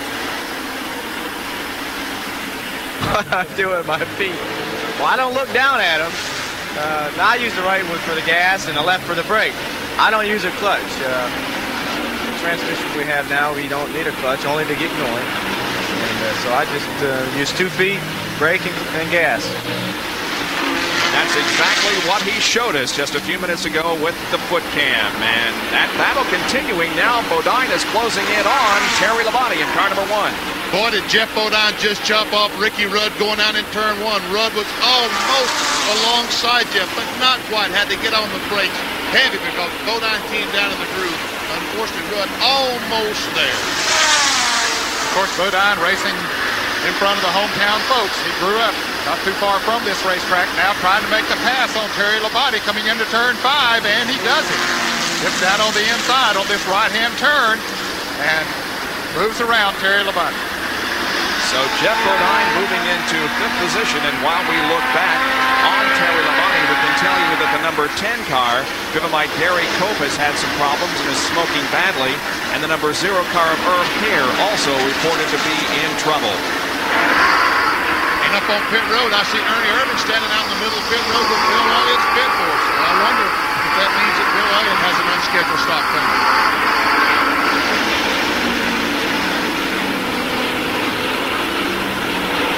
Here we look, Labonte trying to get by Bodine going in turn 1, has the position. And Ricky Rudd tries to follow it through, tries to accelerate. Let's see if he can get him in turn 2. No, not able to do it. Cars fall back in line up the hill. And there is Bill Elliott with an unscheduled stop. Jerry Punch is there. Going to change all 4 tires on the Chorus Ford. Apparently thought he had a tire going down, had a vibration in the car. Also, Irv Hare in the pit there, getting the left side tire, the right side tire, the should say on the Chorus Ford. He is down and away. Elliott moving back down pit road.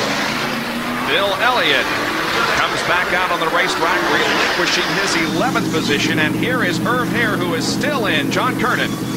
They're changing the tires right now, but the problem is the shifting lever broke. I looked in, it's just got the boot coming up out of the floorboard. The shifting lever is gone, so he's having to use a lot of muscle to shift that car into gear, because you need that shift lever to use all the leverage you can get. We can see how slow he's leaving the pit, John. You might check with the crew members. I think that he only has 4th gear or high gear. The leaders go by, and Irv Hare, if he's not careful, is going to be a lap down. Well, with Irv Hare gone, and he was running in the top 5, but now this becomes a battle for 4th position as Ricky Rudd comes in for a stop. They will change tires on Ricky Rudd's Levi Garrett Chevrolet as Waddell Wilson and the crew going to work changing right side tires. They will also come around and change left side tires. Remember, the right side tires here on the road course take the beating. Now they clean the windshield around to the left side of the car.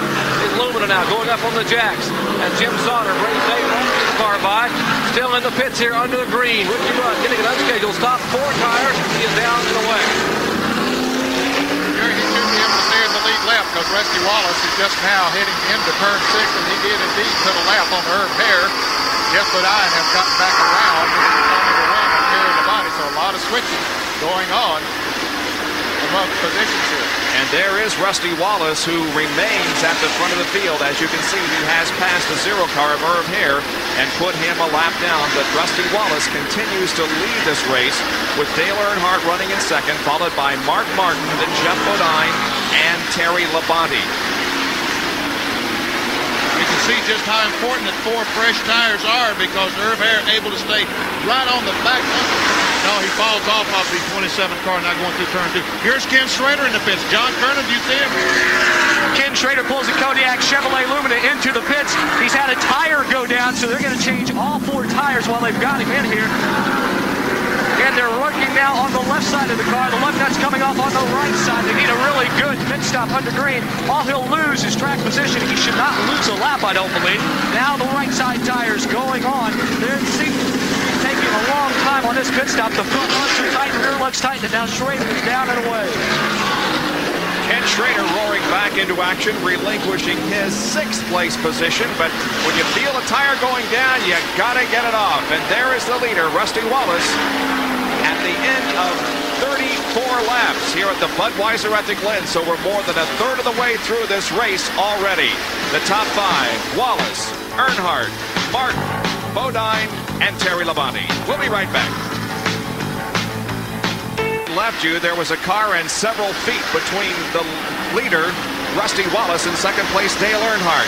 Now Earnhardt is really close to Rusty Wallace, and there's a good reason for that. Rusty Wallace got off course last lap, and it was a close call, Benny, right near you. Look at this. The car gets loose, and Rusty Wallace goes up in the grass right to the, look, through the grass. He saved the race car. I don't believe he's touched anything on the racetrack. Unbelievable, but you can see the car. There he comes at us again, right straight to the guardrail, but at the last moment, he's able to get on the dirt, keep off the guardrail. Now he's able to get back on the racetrack and miss the guardrail on the other side. No wonder I quit this driving, Bob. And the number 2 car, Jerry O'Neill, slightly off course there too, as Dale Earnhardt put a lap on him. Wow, that was an unbelievable situation involving Rusty Wallace, but he stays in the lead. Now, Irv Hare did pick up his lap, but Rusty Wallace maintained the lead throughout. The number 66 car and the 57 car, as Jimmy Spencer has come in contact with the guardrail. Jimmy Spencer at number 57 looking for the opportunity to pull back into the groove and get going again, but Jimmy Spencer with a problem up through the S's. All kinds of action going on here. Well, that's a place you don't want to park. Jimmy, get the car moving, buddy. And here's Ernie Irvan, who is very slow on the racetrack in that Lumina. Ernie Irvan is stopped on the racetrack. Let's go to Jerry Punch for a report. Well, we've all know that Rusty Wallace's car has gotten very, very loose, and he's had his troubles. We're going to have a caution, full course yellow. They will be coming back down pit road. This will be a welcome pit stop. A minute ago, we saw Ricky Rudd come in. He had a cut left rear tire. The concern here early today was about blistering tires. Bill Elliott's unscheduled stop a minute ago, which we called, both right side tires were blistered. In fact, the right front tire was equalized. So a lot of concern up and down pit road about a possible tire problem. So this yellow flag certainly welcomed the many of the teams, including Rusty Wallace, Dale Earnhardt, and the others. They come in and get a chance to change all 4 tires. It's lap number 38, and we will be seeing pit stops now because the yellow flag is out. However, the leader of the race, Rusty Wallace, had not taken the yellow, but now he does. And so the pace car now will come out, and pit road will be open. Well, there are lots of things that are important on a Winston Cup car, especially in a road course, and brakes are probably the most important. Here's Jerry Punch. And the yellow flag is out right now, reducing the speed of the field. We'll show you the top 10 as we go to break from Watkins Glen, New York, and the Budweiser at the Glen. Stay with us. Very busy. Cars now moving back out onto the racetrack. Everyone except Ricky Rudd did make a pit stop, and Rudd had made a pit stop just a few laps ago, so he stayed out there, whereas everybody else chose to come in for some service under this caution. Well, it sure is nice and cool up here in the booth, Benny. How you doing up there in the weather? Jenkins, I'm going to put you out here the next time, and I'm going to be up in the air-conditioned booth. But I tell you what, the fans loved it just a moment ago because the pit crew race, Jeff Bodine brought the Budweiser Ford out in 3rd spot, right behind Rusty Wallace and Dale Earnhardt. We'll see if he's got anything for these guys. Meanwhile, we go back down the back straightaway, and somewhere back there in all that massive humanity, and I'm telling you, folks, we have got a great... Hey, Ned, wave to us, buddy. Okay, yeah, I'm back here, Benny. I'm still in existence as the cars head into Turn 5 right now with the caution car, Elmo Langley, out in front of them. You mentioned that Ricky Rudd didn't make a pit stop, Bob. Well, you said that he made a pit stop not long ago under the green.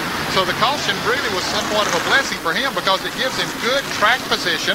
His tires will be a little bit older than those of Rusty Wallace and Dale Earnhardt, but they say that it only takes about 4 or 5 hard laps to wear the goodness off of the tires to where they slow down to a certain point, and then they sort of level out from there. So That was good smart thinking on Waddell Wilson, the crew chief on Ricky Rudd's car. I'll tell you, somebody else who this caution helped was Irv Hare, who was at the tail end of the lead lap, and now he's back on the lead lap. Jerry Punch, what's going on with you down there? Got some tires to look at? Indeed we do, Bob. A minute ago we told you about Bill Elliott's problems. Well, Barry Dodson said that's what we were afraid of. Take a look. This caution flag, this was the right rear tire on Rusty Wallace's Pontiac. Beginning to blister. You see this open little areas here where the rubber has been peeled away, beginning to blister and wear significantly. A few more laps possibly, and Rusty Wallace would not have been able to make another lap on the racetrack. He would have spun it, this tire would have come apart. So a good break for Rusty Wallace as the yellow flag came out, but now a lot of concern among some of the top runners. Okay, so that's a situation that we will continue to keep our eye on throughout the afternoon here as the caution car continues to lead the field on the racetrack and complete lap number 40. We've got 54 to go in this race, as the Budweiser at the Glen is under caution for the second time this afternoon. This was because of Jimmy Spencer's spin into the wall and for Ernie Irvin's stalled car on the course. We'll be right back in just a moment. This guy has us dialed in on his satellite dish, and yeah, that reminds us, what in the world has Benny Parsons got in store this week for a hat of the week? You see all these fellows inside the Winston Cup garage area, the mechanics, the drivers, the officials. Where did they eat? If they all went to lunch at 12 noon, they'd line up to a concession stand a mile long. What happens is most of the truck drivers go outside, raid a local grocery store, bring food on the trucks. That's where the crews, the drivers eat. Jack Flowers, one of the riders that follows the circuit, decided he would have a cook-off amongst the truck drivers to see who prepares the best food. So we have today assembled a group of judges. Ray Cooper with Chevrolet, Les Richter with NASCAR, Preston Miller with Ford, and Bill Broderick with Unocal and Old BP. We're going to test the food and see who is the best chef. Look at us, guys. You know we know good food.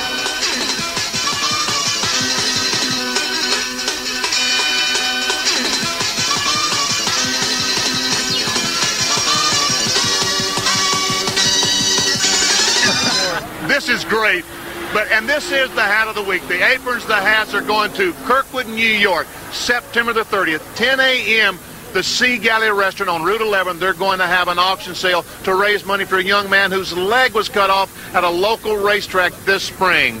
So all these guys are going to sign the aprons, the hats, are going to send them along. Brother, you going to sign the coat? Ready. You're ready. Let's go eat some more, want to? Let's go. I'm sure glad those guys were standing on the ground. There wouldn't be a platform in this place heavy enough to hold these guys. Ricky Rudd has a flat left tire. Pulls out of the groove. Dale Earnhardt is the leader of the race. There goes Rusty Wallace by Ricky Rudd. Rudd, who failed to come in during that caution period, is going to have to make one now because he has a flat left tire. How unlucky can you get? Look, he's motioning for the people behind him. I've got to go in the pits. This is a new entrance. Remember, underneath the yellow line, down pit road, the cement wall on the inside. Ricky Rudd takes the car down pit road to his pit. The Levi Garrett crew awaiting Ricky Rudd's arrival. This is a really bad break for them. They had stayed out because they had only 4 laps on those tires, and it put them into the lead. But just as they went back to green, he radioed in, said, I've got a left rear tire going down. So Waddell Wilson and the crew going to work. They will change all 4 tires. A good stop on the left side. Now they come around the right side. Right side going up. Tires off, on. Crew working very, very quickly.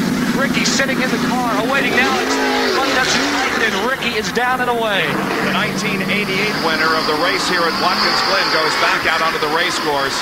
And the same thing that plagued him at Sonoma, that is cut tires, is also plaguing him here at Watkins Glen in the 1990 version of this race. He takes the Hendrick Chevrolet back out onto the racetrack and tries to make up some of the distance that he has lost because of that flat tire. There is the battle for the lead. It's Dale Earnhardt and Rusty Wallace going at it as we watch from Jeff Bodine, who's running third.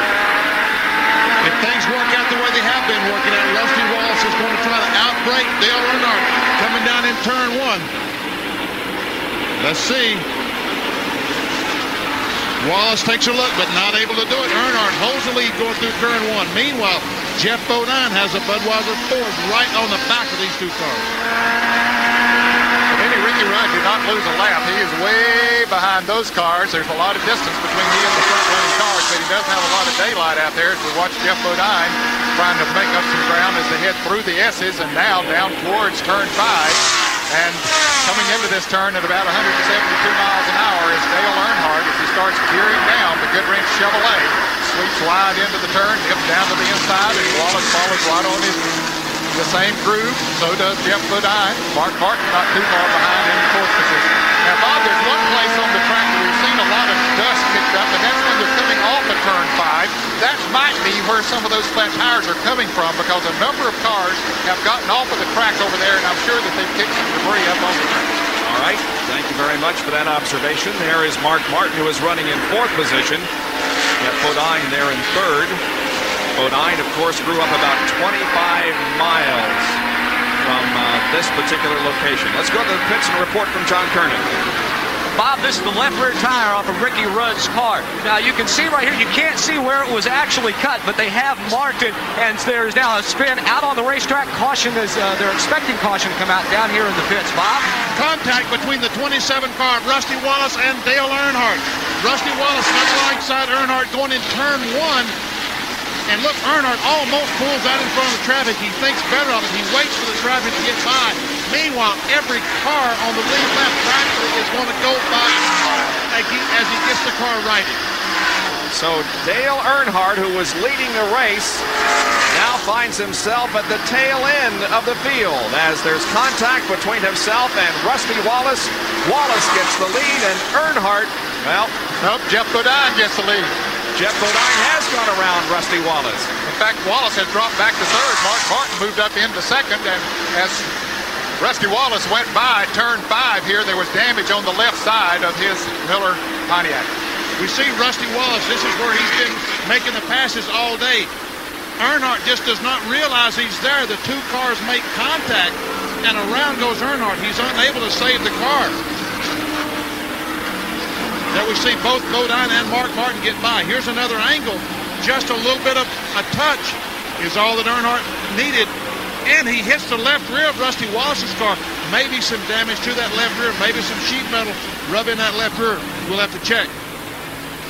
Now, while that was going on, another incident in turn 7. Rob Moroso and Sterling Marlin will have contact. And Rob Moroso spins the Crown Oldsmobile, car number 20. And he stops right in the path of all the traffic coming out of corner number 7. So a couple of spins here have really scrambled the field as Dale Earnhardt now falls back to... Transmission lost again from Watkins Glen. We continue to run the race, however, and our apologies for the lack of transmission from here. Some great stuff going on, though. Here comes possibly a battle for the lead as Mark Martin might look to Jeff Bodine and try to take that. Nope, Jeff Bodine is going to hold on to the lead. Bob, Rusty Wallace has just blown an engine going down the front straightaway. He's almost dead in the water between turns 1 and 2. So Rusty Wallace, it appears as if he will have that string of road course victories halted. He pulls off the racetrack. Rusty Wallace is out of the race. So there will be no 3rd consecutive win for Rusty on road courses. But look at this great battle involving 3 cars up front. And there's trouble in the S's, Bob. It looks like Kyle Petty's car spinning around. He comes to rest down on the inside or on the right side of the track. He's off the pavement. You can see him. He's okay, but he spun around at least twice. Don't know if he made contact with another car or if he cut a tire down, but Kyle Petty in trouble, and we'll watch the leaders now as they come back to the start finish line, and I assume the caution will be coming out. Well, there's no indication that that will be happening. Nope, Doyle Ford does not make any movement toward the yellow flag, so we will not have a caution. The 42 car of Kyle Petty was running in 7th position when that little incident occurred. Well, he now has his car. He had to turn it around, Bob, and he almost did it in front of some other vehicles that were coming around. And it was like Dale Earnhardt. He got sideways in the track and had to wait till the traffic went by before he could get started. Now he is started, but there is a car parked on the inside of the track, entering turn 5, so the caution should be coming out here. At least there's a caution for the turns here at turn 5. Corner workers are really kept busy here trying to keep the drivers informed of what they may encounter in a particular corner. Notice the corner worker there on the right side of your screen is waving the yellow flag, and that means that there is a full course caution. The waving yellow flags by the corner workers indicate a full course caution, so this will be our third of the afternoon. Well, that'll be a break for Kyle Petty as we watch the leaders come back around. The pits, of course, will be closed this time by as they come around to get the caution, but Kyle Petty was going very, very slow when he came by our position here. He was going to have to make a pit stop, so maybe this caution will be a break for him, and hopefully he'll stay in the lead lap. And there's Rusty Wallace, who has climbed out of his Miller Genuine Draft Pontiac and can now only watch the second half of this race. His afternoon is finished.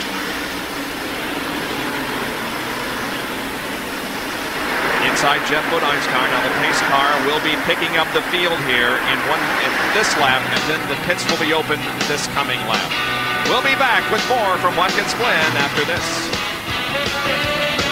Under caution for the third time this afternoon, Kyle Petty was able to come in to the pits and take off that bad tire.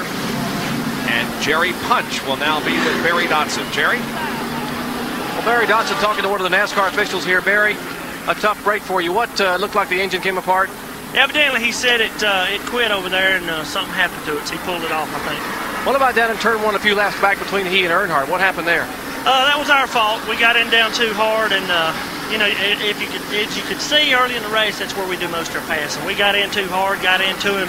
It was nothing intentional. That's what I was trying to tell Richard. They were complaining, and I told him, I said, quit your crying. It blew up anyway. We just got in too hard. Our fault. Well, they admitted, they apologized to Richard Childress, the car owner for Dale Earnhardt, but a tough break. They are out of it here at Watkins Glen. All right, Rusty Wallace, as we indicated in the open, really isn't that far off the pace of last year when he won the Winston Cup Championship. And here comes the field now off of the 7th corner, and most, including Jeff Bodine, will be headed for pit road for service.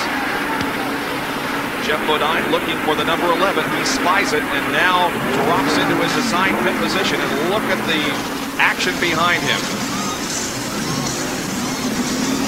The number 12 car, Hutt Strickland, and here's John Kernan. Bob, they were just going to come in and gas and go. The number 12 Ray Best is spewing. However, now they've decided to change 4 tires. The left sides are already on. The right side's coming off one on. It's going to be a pretty good pit stop for them. Apparently, Hutt had radioed in and said he would like to change tires. Let's go now. Pit road, Dale Earnhardt Smith, and Jerry Punch. They are finishing a 4-tire change out here with a good ring Chevrolet. They have the left side tires being put on now. Earnhardt, of course, at the tail end of the field by virtue of that spin a few laps back. They will make sure they get everything in place. Get it out of the field. Earnhardt is down their way back toward turn 1. Hutt Strickland gave up his 5th position when he came in for that pit stop that John Kernan explained he had moved from 16th all the way up to 12th spot. We're talking about Hutt Strickland. And an even more better performance than that was Morgan Shepherd, who was running in 4th place, having moved up from his 23rd starting position. So a couple of guys are having really great races here in the first half of this event. I sure didn't know that Hutt Strickland was that good of a road racer, Bob. When you talk about road racers, his name just doesn't pop up. But it's been popping up on our monitor right frequently, hasn't it? It sure has. He's had a very, very good run so far today. Of course, he had a good qualifying run here on Friday, qualified in the top 20, and I've been looking at him come through the S's and into turn 5 here. His car is running very smooth. He's doing a good job of driving it.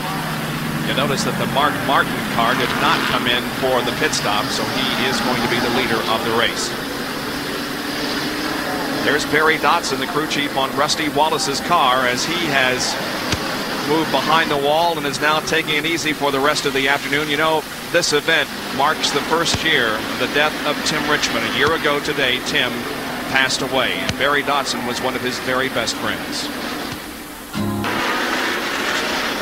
The race goes on, and the green flag comes out. The Budweiser at the Glen 1990, back under green, 52 laps completed, and Mark Martin is at the head of the field. Mark Martin did not pit. Just like Ricky Rudd the last time, Mark Martin chose to stay on the racetrack and take the track position. Is it going to work? We'll have to find out.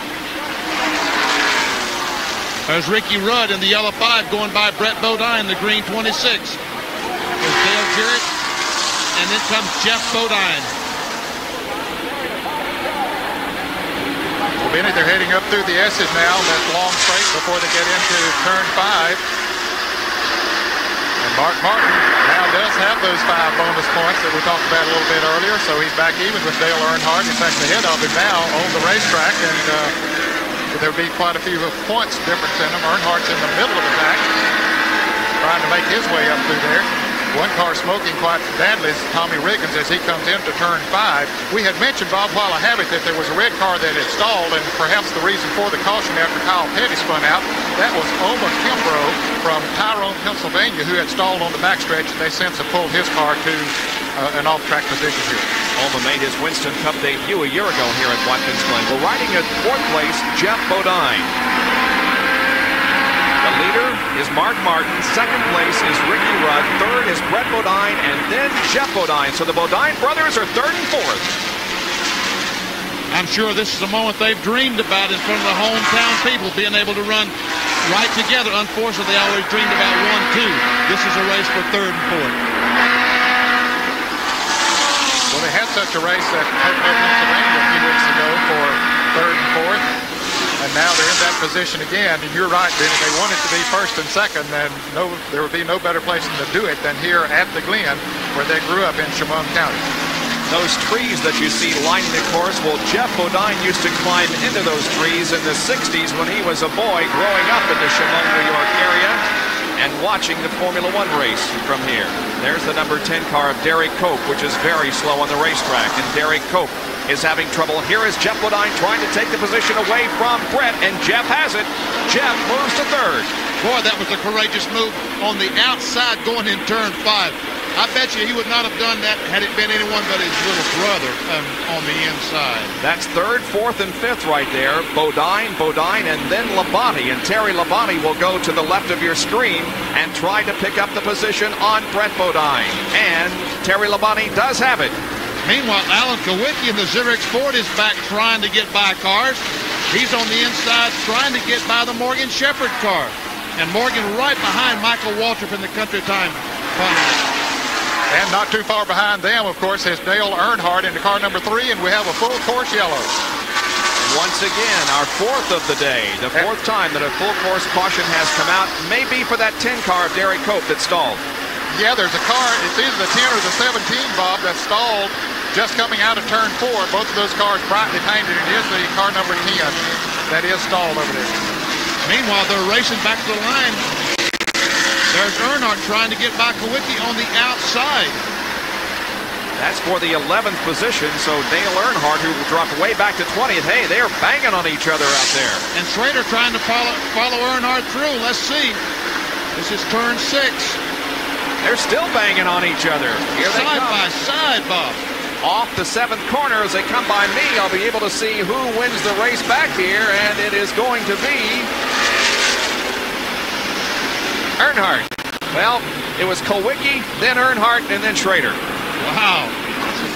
Who says you can't run 2 abreast on the road course? Those 2 guys proved you can. Lap number 55, and once again the caution comes out here at Watkins Glen International Raceway because of the stalled car of Derek Cope. Dale Earnhardt has now moved himself up to 13th position. We'll be back in just a moment. It's Mark Martin leading Ricky Rudd, Jeff Bodine, Terry Labonte is running 4th, and Brett Bodine is running in 5th position. So sure, how many people are going to take advantage of this caution because we just had one, and it appears as if very few will. Brett Bodine will come in for a pit stop. He was running in the top 5. Jerry Punch. A lot of calculators being used out here, both in, of course, the Jack Roush pits for Mark Martin and the Junior Johnson pit for Jeff Bodine. Now, what they're trying to figure here is how far they could go on fuel. They both pitted on lap 49 about 4 or 5 laps ago, took on tires and fuel. They couldn't make it the rest of the way from lap 49. However, if this caution were to last another 3 or 4 laps, they may want to come in and top off the tanks and try to make an effort to see if they can make it the rest of the way. A couple of cars have dived on pit road. One, of course, Brett Bodine, who was running in third spot when he went back to the flag. He is now down and away. Here's the down pit road. And a couple of other cars are taking advantage of this caution flag. Butch Miller's car going back to turn 1. But probably going to get green before they get a chance to come in. But they can hold off to 58 or 60 laps. We might see some activity here in the pits. Looks as if they're a little bit slow getting this car off the racetrack. That is Derek Cope's Purelator number 10, and still it is not off of the racetrack, so this yellow will continue for a couple of more laps. Well, last year here at the Watkins Glen Road Course, we had a tremendous race, as they always are at this facility. Here's this week's Purelator replay. Caution, however, should be going back green in just a moment. A reminder again about our Sports 1-900 number, as you can dial 1-900-SPORTS-1, $1.95 for the first minute and $1 for each additional minute. You can hear race highlights and news and some up-close and personal comments with several drivers, including Waltrip, Earnhardt, Wallace, Johnson, Elliott, Martin, Bodine, Petty, Gant, Waltrip, and Wilson. All you have to do is dial their car number after you dial that 1-900-SPORTS-1.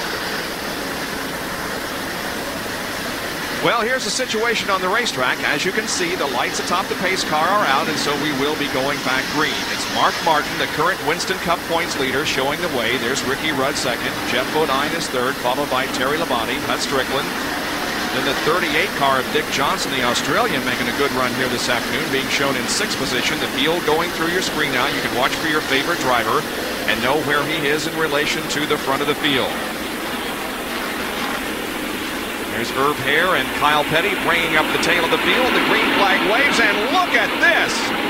Bodine and Rudd are going at it already, headed for you, Benny. That's Mark Martin and Ricky Rudd. Martin on the inside, Rudd on the outside. Now Rudd's going to try to duck under Martin going in turn 2. Let's see if he's able to make that. You don't want to go through this corner side by side. The 6 car, Mark Martin, is able to stay in front. Woo. Ned Jarrett is coming to you. And boy, are they racing hard. No question about that, Benny. Martin able to hold off Ricky Rudd, but Rudd, one of the best road racers in the business.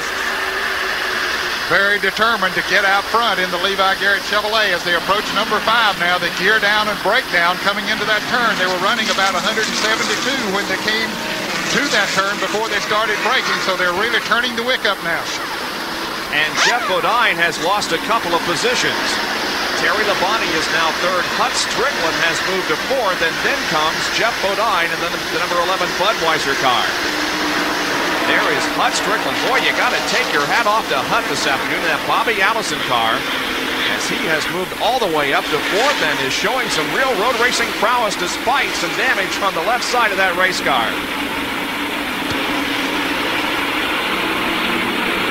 Three abreast racing as they head again for turn number 1.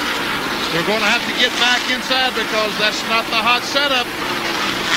Jeff Bodine goes by. He's followed by Michael Waltrip and Bill Elliott. Meanwhile, Dick Johnson and Alan Kowicki did make it to the corner side by side. You mentioned just a moment ago that Jeff Bodine has fallen back, and you're right. He's lost lots of ground. I see someone. Jerry Punches in the pits. Jerry, has he got a problem? Apparently, when he took the green flag, Benny, he radioed in here, and Brewer and the crew began to scramble. They are sitting here with 4 tires on the wall, waiting for Bodine to make a stop on the pit road. Apparently, he has a tire going down, and now they will go out on pit road with the big 11 board up and wait for Bodine to make the unscheduled stop. Tough break for Jeff Bodine, the hometown driver here from Chemung, New York, hoping to pick up that win today. Michael Waltrip is all over him now as they head up through the S's once again. Now down through turn number 6. We'll see if Bodine comes into the pits. If so, he will make his commitment very, very shortly. And Morgan Shepherd passed Bill Elliott on the outside, going in that corner. Bodine on the inside like he's going in the pits. Michael Waltrip goes by, and Jeff Bodine heads for the pits. Jerry Punch reports on this unscheduled stop for Jeff Bodine. Budweiser Ford coming down. They're holding the signboard up. They will try to change the left side tires. Tim Brewer going to the left front here. Mike Hill to the left rear. Putting fuel in the car. Henry Benfield. Signboard. They clean the windshield. They will also change right side tires. No need to take a chance on guessing here. They will change all 4 tires. They're not going to lose a lap here because of the length of this road course. They will lose a lot of valuable time here under the green flag. Right side tire is now being taken off. Hill puts the right rear on. Brewer the right front. Jack takes forward by right, and he's down and away. He'll fall to 19th position. Jeff Bodine falls from the top 5 to 19th position. And the man who used to race snowmobiles here at Watkins Glen has a lot of catching up to do. Here's the leader, Mark Martin. There's his advantage on Ricky Rudd, Terry Labonte, and Hut Strickland. Bob Jenkins, let's face it, Jeff Bodine, Tim Brewer, the entire Budweiser crew are praying that this race will go green flag the rest of the way because they can make it to the end of the race without having to stop. All the fellows we're seeing now on camera are going to have to stop for at least gasoline. So, Jeff Bodine praying for no cause to play. So that may not have been such a disadvantage after all. If this thing continues to go green, Jeff would be able to go the distance. Everybody else has to stop for fuel. Exactly right, Bob. Now let's take a look at our mid-race recap as we watch the action on the racetrack. Our Western Auto race recap shows Mark Martin leading 11 of the 60 laps, 3 caution periods for a total of 11 laps, 9 cars on the lead lap at an average of 88.941, and the race record is 90.682. We're running below the race record. Those that have led a lap include Dale Earnhardt, Rusty Wallace, Irv Hare, Ricky Rudd, Jeff Bodine, and Mark Martin. And now those that have dropped out of the race, and there will be some pretty big names on this list as Greg Sachs nosed into the tire barrier early in the event, and Rusty Wallace has also dropped out of competition. Look at Morgan Shepherd went by Michael Waltrip, took that spot away. There's Alan Kowicki trying to get back. And the Mechanic of the Year standing show us that Robin Pemberton on the number 6 car, this of course sponsored by Western Auto, is on top with Tim Brewer, Andy Petrie, Danny Platt, and Mike Beam rounding out the top 5 in the battle for the Mechanic of the Year award. Here comes Morgan Shepherd. Right behind him is Michael Waltrip and Alan Kowicki, and then Dale Earnhardt, who's threading his way through the traffic. Earnhardt has that Goodrich Chevrolet really humming now, Bob, because I saw him just a moment ago passing cars through the S's, going 2 abreast through the S's. Earnhardt, he wants to get back to the front where he feels like that car ought to be. And Bob, while you were making that report a moment ago, Hut Strickland moved around Terry Labonte and moved into the 3rd position. Of course, Mark Martin leading as they come into turn 5, and Ricky Rudd running 2nd, Hut Strickland 3rd with a lot of sheet metal damage on the side of that car. Terry Labonte is 4th, Morgan Shepherd 5th. Now Dale Earnhardt looking for the opportunity to pass Alan Kowicki in the number 7 car. Xerox, the sponsor of the car the past couple of years, won't be back in 1991, and they are using every inch of the racetrack out there.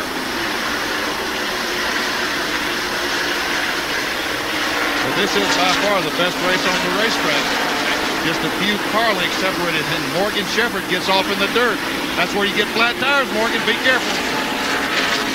There is the leader. And here comes the 3rd place car, Kowicki, way off course up there in turn number 7. But the man you've got to be impressed with is Hut Strickland, running in 3rd position. Here's Kowicki moving to the inside, taking a look on Michael Waltrip.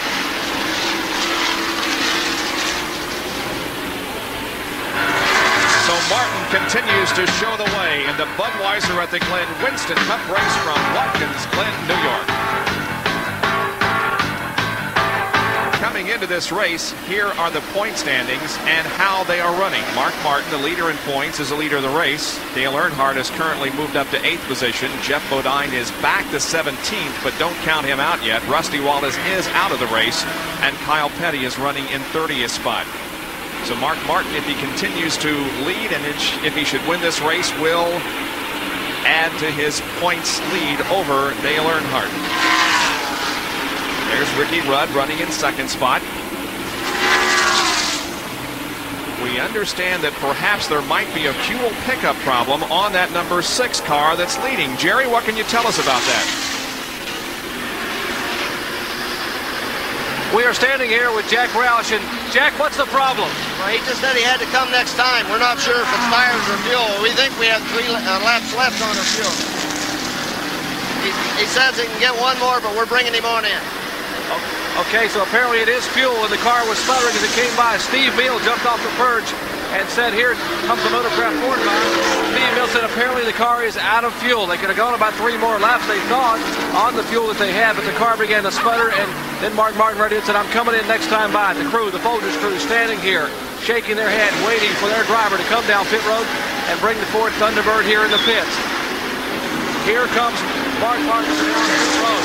Steve Mill with the rest of the Folgers crew, the Roush Racing crew, going to work now. Robin Pemberton moves out, change the left front tire.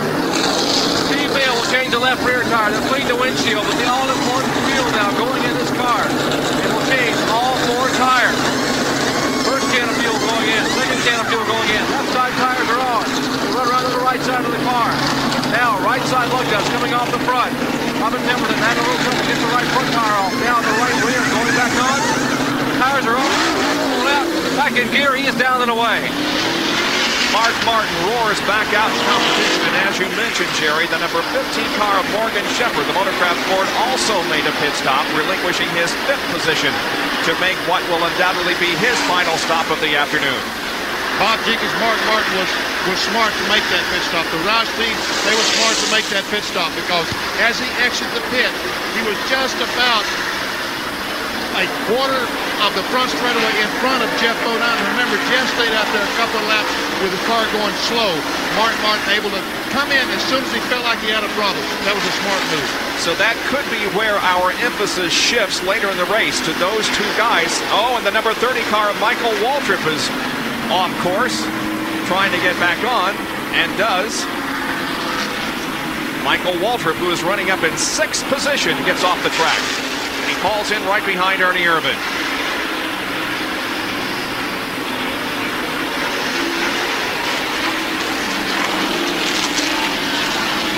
There we see Bill Elliott. There's Tom Kendall in the Edge Chevrolet, EBS Chevrolet.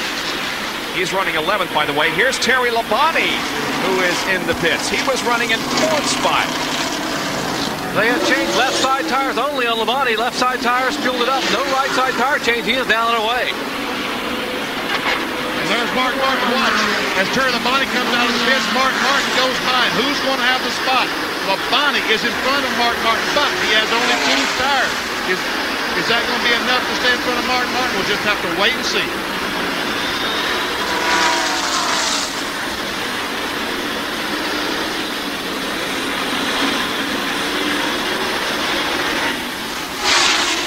Now Ricky Rudd, the 1988 Budweiser at the Glen winner, is up in front again.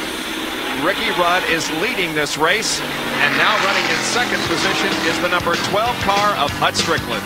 We'll be back with more of our live coverage after this. Back at the Budweiser at the Glen Winston Cup race from Watkins Glen, New York. Here comes the leader of the event, Ricky Rudd, in car number 5, the Levi Garrett Chevrolet, showing the way over the number 12 car of Hut Strickland. There's the interval between 1st and 2nd. Without doubt, the best Winston Cup effort that Hut Strickland has ever had. Yeah, I was going to tell the folks, Bob, you did not misspeak. That's Hut Strickland running 2nd on a road course. He has just been outstanding this afternoon. And Dale Earnhardt has worked his way back up to 3rd spot after these guys, Mark Martin, Terry Labonte, and Jeff Bodine, made some unscheduled pit stops. Guess who's 3rd? Dale Earnhardt. We're waiting to see Dale. Here he comes, and right behind him is Alan Kawicki. So this is the battle for 3rd position. Kawicki having another good run. Alan Kawicki finished 2nd in the Pepsi 400 and now is trying to take over the spot from Dale Earnhardt, and by golly, he gets it done. Yes, he does. He moves right down on the inside going into turn 5, Bob, and moves around Earnhardt. Kawicki having a very good run here today.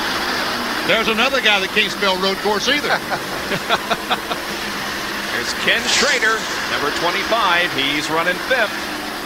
Right behind him is Ernie Irvan in the Kodak Film car. Here's the number 9 car of Bill Elliott. There's Michael Waltrip, who just blew up, by the way. Oh boy, he sure did, and gets off course, and so did Ernie Irvan.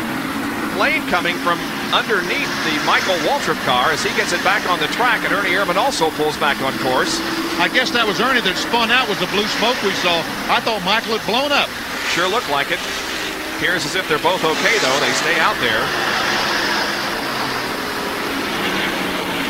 Let's take a look at it again, Benny. Maybe we can see what happened.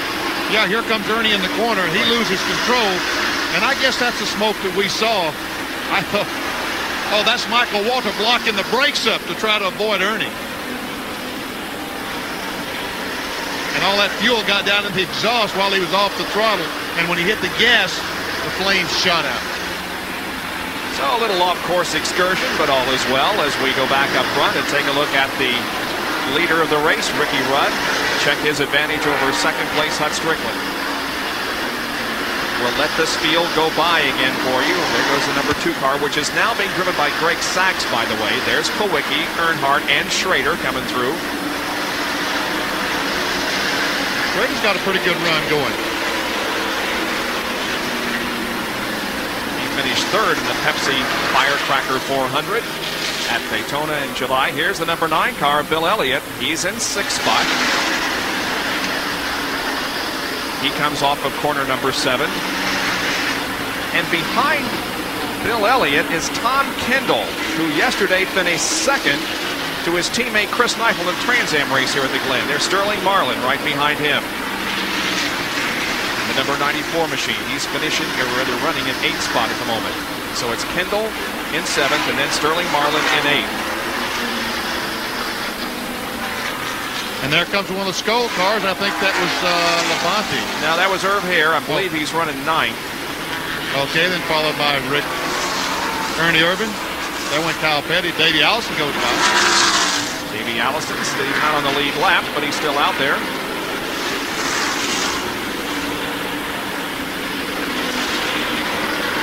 Mark Martin. There's Labonte, and there's Sarl Vandermerwe. The Darrell Waltrip car. Waltrip hopes to be back in full action by Bristol. And there comes Jeff Bodine. We have him in 14th position at the moment.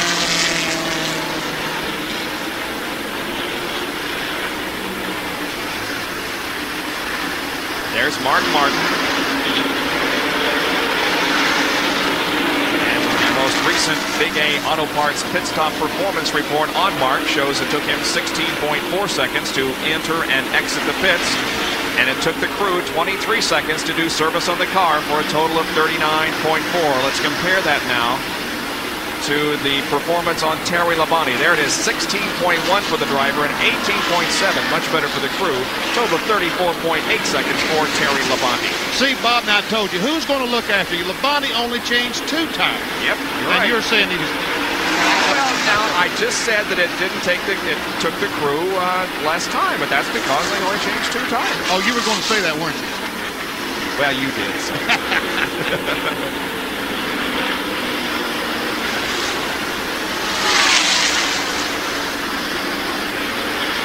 All right, now we're continuing to show you some of the cars that are still out there. There's Van der Merwe with some damage on the right front of that Tide Chevrolet. Sarl Van der Merwe from Point Elizabeth, South Africa, substituting for Darrell Waltrip in this car today. Here comes Jeff Bodine. Budweiser Ford prepared by Junior Johnson. Tim Brewer. Here comes the 98 car. That car earlier this afternoon went behind the wall, the PC Planter Chevrolet driven by Butch Miller. However, it is, of course, back on the racetrack. And there's some smoke coming from that car, Bob. Don't know what the problem is. It might be rear gearing smoke, but Butch Miller definitely having some smoke from his car.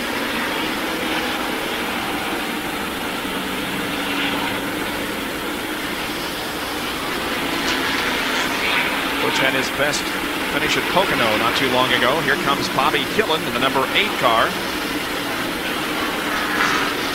The 15 car of Morgan Shepherd. These guys, by the way, at least Bobby Hillen is 1 lap down. Morgan Shepherd is on the lead lap. He's running in 15th spot. And here comes Michael Waltrip. He has been in the pits and he's also been on and off the course, but nevertheless has remained on the lead lap. I was going to say, Michael's been out through the toolies checking everything out today a couple of times. Here's your leader. Yep, Ricky Rudd, the leader of the race, is in. John Kernan reports.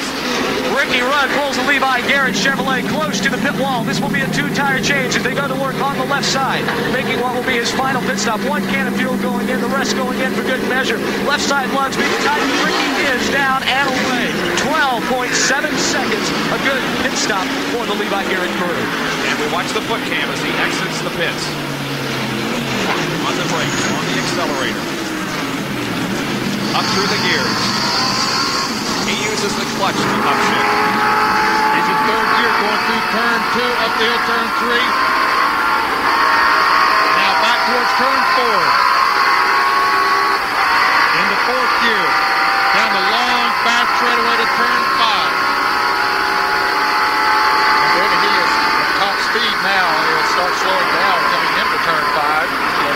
up to about 166 miles an hour before he started slowing down. That's pretty good just coming out of the pit. You know, he's not too far behind Will Elliott, who may or may not have to make a pit stop. So Rudd is in a pretty good track position out there now.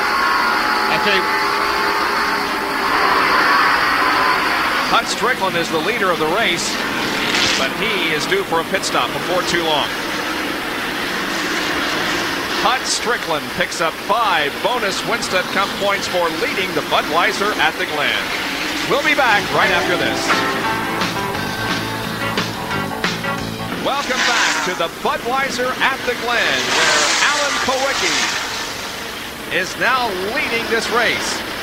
There he is. The number 12 car of Hut Strickland came in for a pit stop, and that gives the lead to Allen.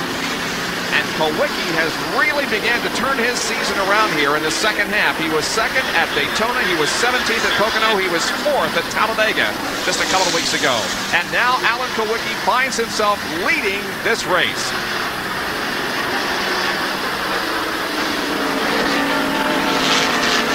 Of the 7 car, Alan Kowicki, he was closing in on the 12 car even before Hut Strickland made his pit stop. Alan Kowicki, he is doing a super job on the road course today. Hey, Bob, I tell you what, I think I'm going to go to a different spot. I've watched these cars go by here long enough. I'm going to get a different view. Check with you later. Well, be careful climbing down that ladder now, because you're not as young as you used to be, and we're all concerned about you, so be careful. Climb down. Benny's going to go down to turn number 7, and that's a good place for him, because it's very, very possible that, that away, nice and slow. It's very possible that we could see a side-by-side battle coming out of the 7th corner on the last lap, and Benny will be right there to tell us about it. Here comes the leader, Alan Kowicki. He's due a pit stop, though. Just so happens that the number 3 car of Dale Earnhardt is in 2nd position. There he is. And Ricky Rudd, who has made a pit stop, Bob, is not too far behind. So he might be the fellow in the best position right now, because he is gaining on the front runners, and he has made his pit stop. How about Earnhardt and Kowicki? Do they have a stop yet to make? Well, that's a good question. We assume that both of them do, but then you never know. And here is Ricky Rudd, who is 3rd position and has the fuel to go the rest of the way. Here's the 33 car of Harry Ginn, who is not on the lead lap. And so Ricky Rudd may be in a position to win his 2nd race here at the Budweiser Glen. Here answers one question, Dale Earnhardt rolling toward his pit. Dale Earnhardt brings the Goodrich Chevrolet in. He will pull all the way to the left side. He will change only the right side tire. Now, a little bit different. Remember, Ricky Rudd changed left side tires, as did Bill Elliott and some of the other front runners. Earnhardt getting only right side tires and fuel. The car is literally out of gas. The car burping, busy as it came down pit road. 11.3 seconds. They got fuel in the car. Chocolate Myers, the crew. He is down and away. We have just been told a minute ago that Mark Martin has radioed in that he has cut a tire in the Folgers Ford. The crew now waiting for Mark Martin to come off pit road. Unscheduled stop for the car number 6, and a tough break for our current Winston Cup point leader. Could be the difference in the point change here. Here is Mark Martin bringing that car to a halt, and they will change the left side tires. On in. Left front and left rear, off hitting the windshield. Another unscheduled pit stop for this crew. It will be a tough break for them. They will not lose a lap, but a lot of valuable time. Whoa, the car gets stuck down the jack. They finally ripped the jack from the car, and Martin is down and away. He was running 6, Jerry, when he came in for that pit stop. So Mark Martin back out onto the racetrack, but he definitely suffered some serious setbacks there in that little incident. Yeah, those extra seconds, Bob, cost him a lot of time, and no telling how many positions out on the racetrack. There is Alan Kowicki, who continues to lead. And we remind you that at 8 o'clock tonight, it's baseball live here on ESPN. National League game featuring the Padres and the Astros. That's at 8 o'clock tonight, Eastern Time, right here on ESPN.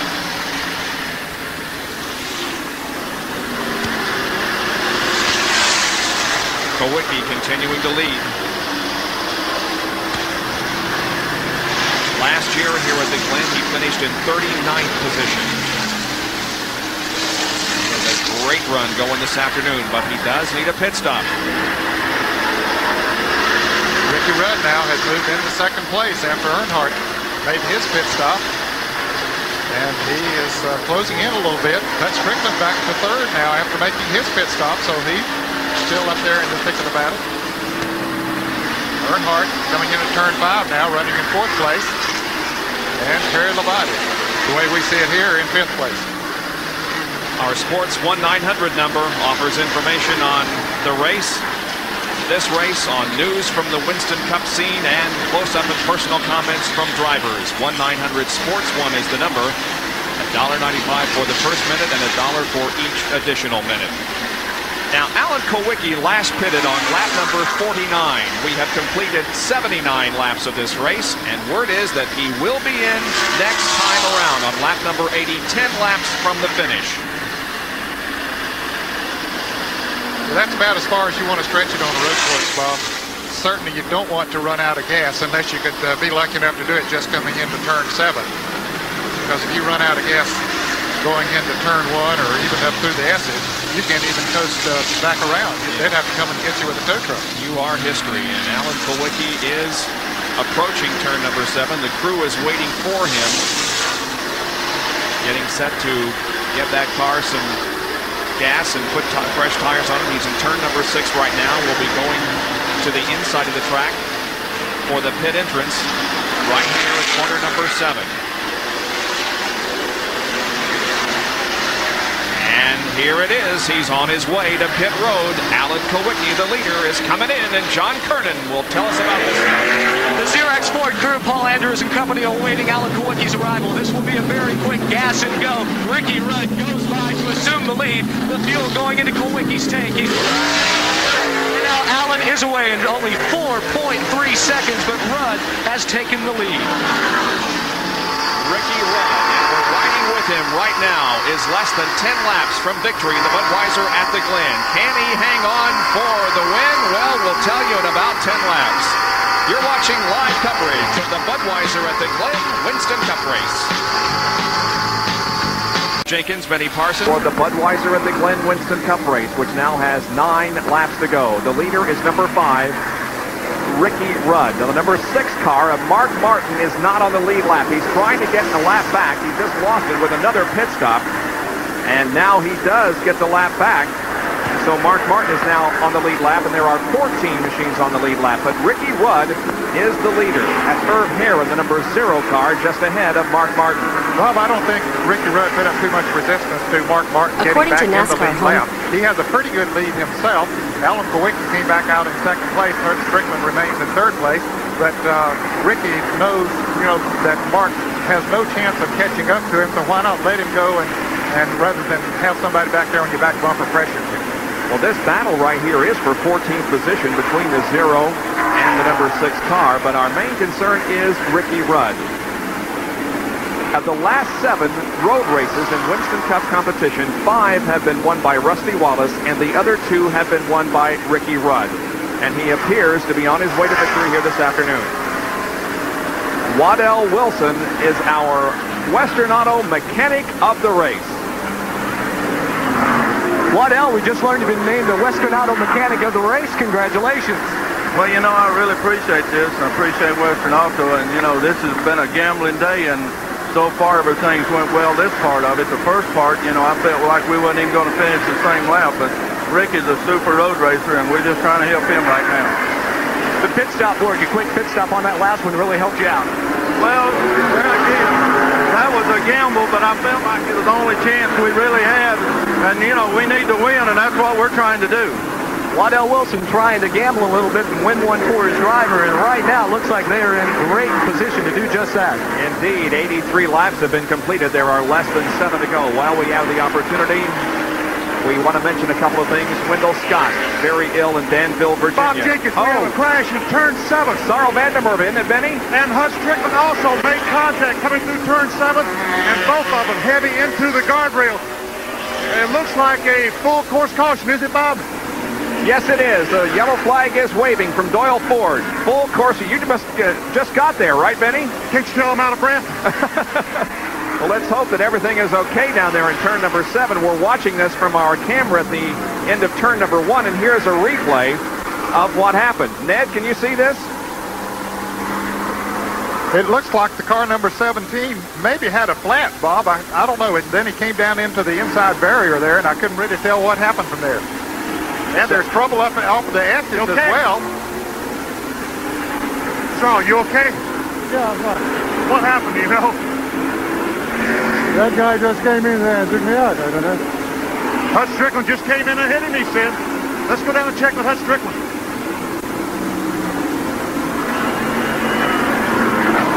Sarl Vandermerve's okay. He's out of the car. The number 3 car has a flat tire, we understand. Earnhardt has a flat. Yeah, he was off the course up through the S's. I'm not sure but what he spun, Bob Jenkins. He is going very slow coming into turn 5. In fact, there is some damage on the left rear quarter panel of that Goodwrench Chevrolet. That tire is completely shredded from the wheel. He should be able to get it back to the pits, but there was a lot of trouble as he came up through the S's with Dale Earnhardt. Yeah, you can see that Earnhardt did spin the car and get it off course. And now he has literally shredded that left rear tire as he makes his way toward pit road. This happens under the caution brought out by the accident in turn number 7 involving Sarl Vandermerve and Hut Strickland.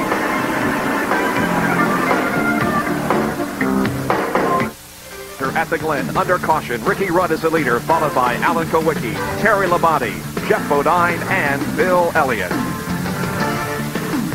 Our Speed World coverage of the Budweiser at the Glen being brought to you by Ford and your Ford dealer. Have you driven a Ford lately? By Budweiser, Beechwood aged for that clean, crisp taste. This Bud's for you. And by Quaker State, the Big Q is one tough motor oil. Crash in turn number 7 is the reason for the caution period.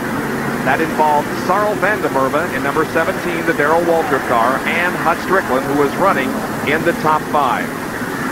And here is the incident once again. Strickland on the inside as they went through the corner. Looks like he got the car a little sideways, bumped into Sarl Vandermerve, and both of them went into the wall in turn number 7. Benny? Hut Strickland, you had a fantastic run going today.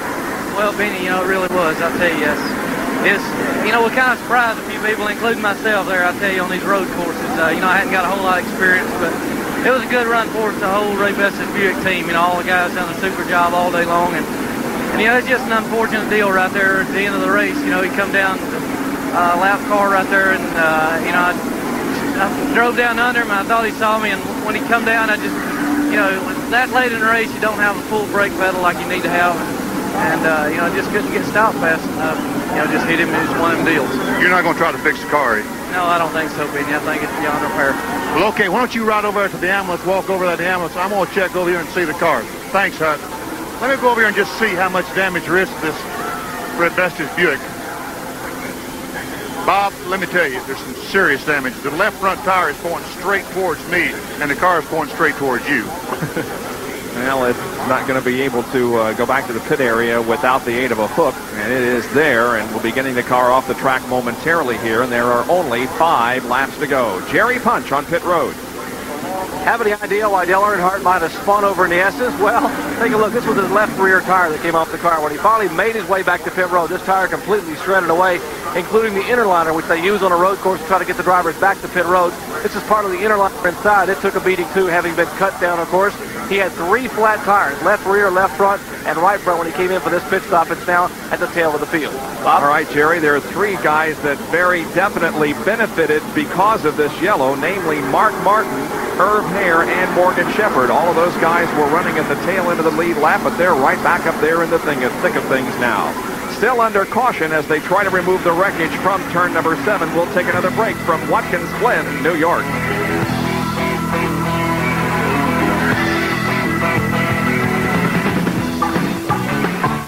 Alan Kowicki, Terry Labonte, Jeff Bodine, and Bill Elliott. Second 5, Brett Bodine, Michael Waltrip, Sterling Marlin, Tommy Kendall, and Rob Moroso. Getting the cars off the track that were involved in that crash up in turn number 7 involving Hut Strickland and Sarl Vandermerve. We've talked to both drivers. They are okay. The same cannot be said about their race cars. Coming up at 4 o'clock here on ESPN, the Thriftway ATP Tennis Championships. That'll be live at 4 o'clock Eastern Time, about 36 minutes from right now. We've got about 3.5 more laps to go here in our race this afternoon. And this caution period has bunched up the field and could mean a real shootout, because we have been watching Alan Kowicki, who has looked very strong in the last few laps. Now, again, a reminder about our 900 Sports 1-900 number. $1.95 for the first minute and $1 for each additional minute. The number to dial is 1-900 Sports 1, and then punch in the number. Some personal comments from him, and you'll also get a report on today's race and any of the news in the world of racing. One big bit of news was an announcement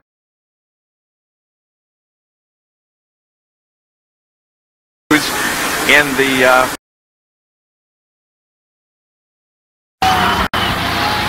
Mark Martin will try desperately today to hold on to his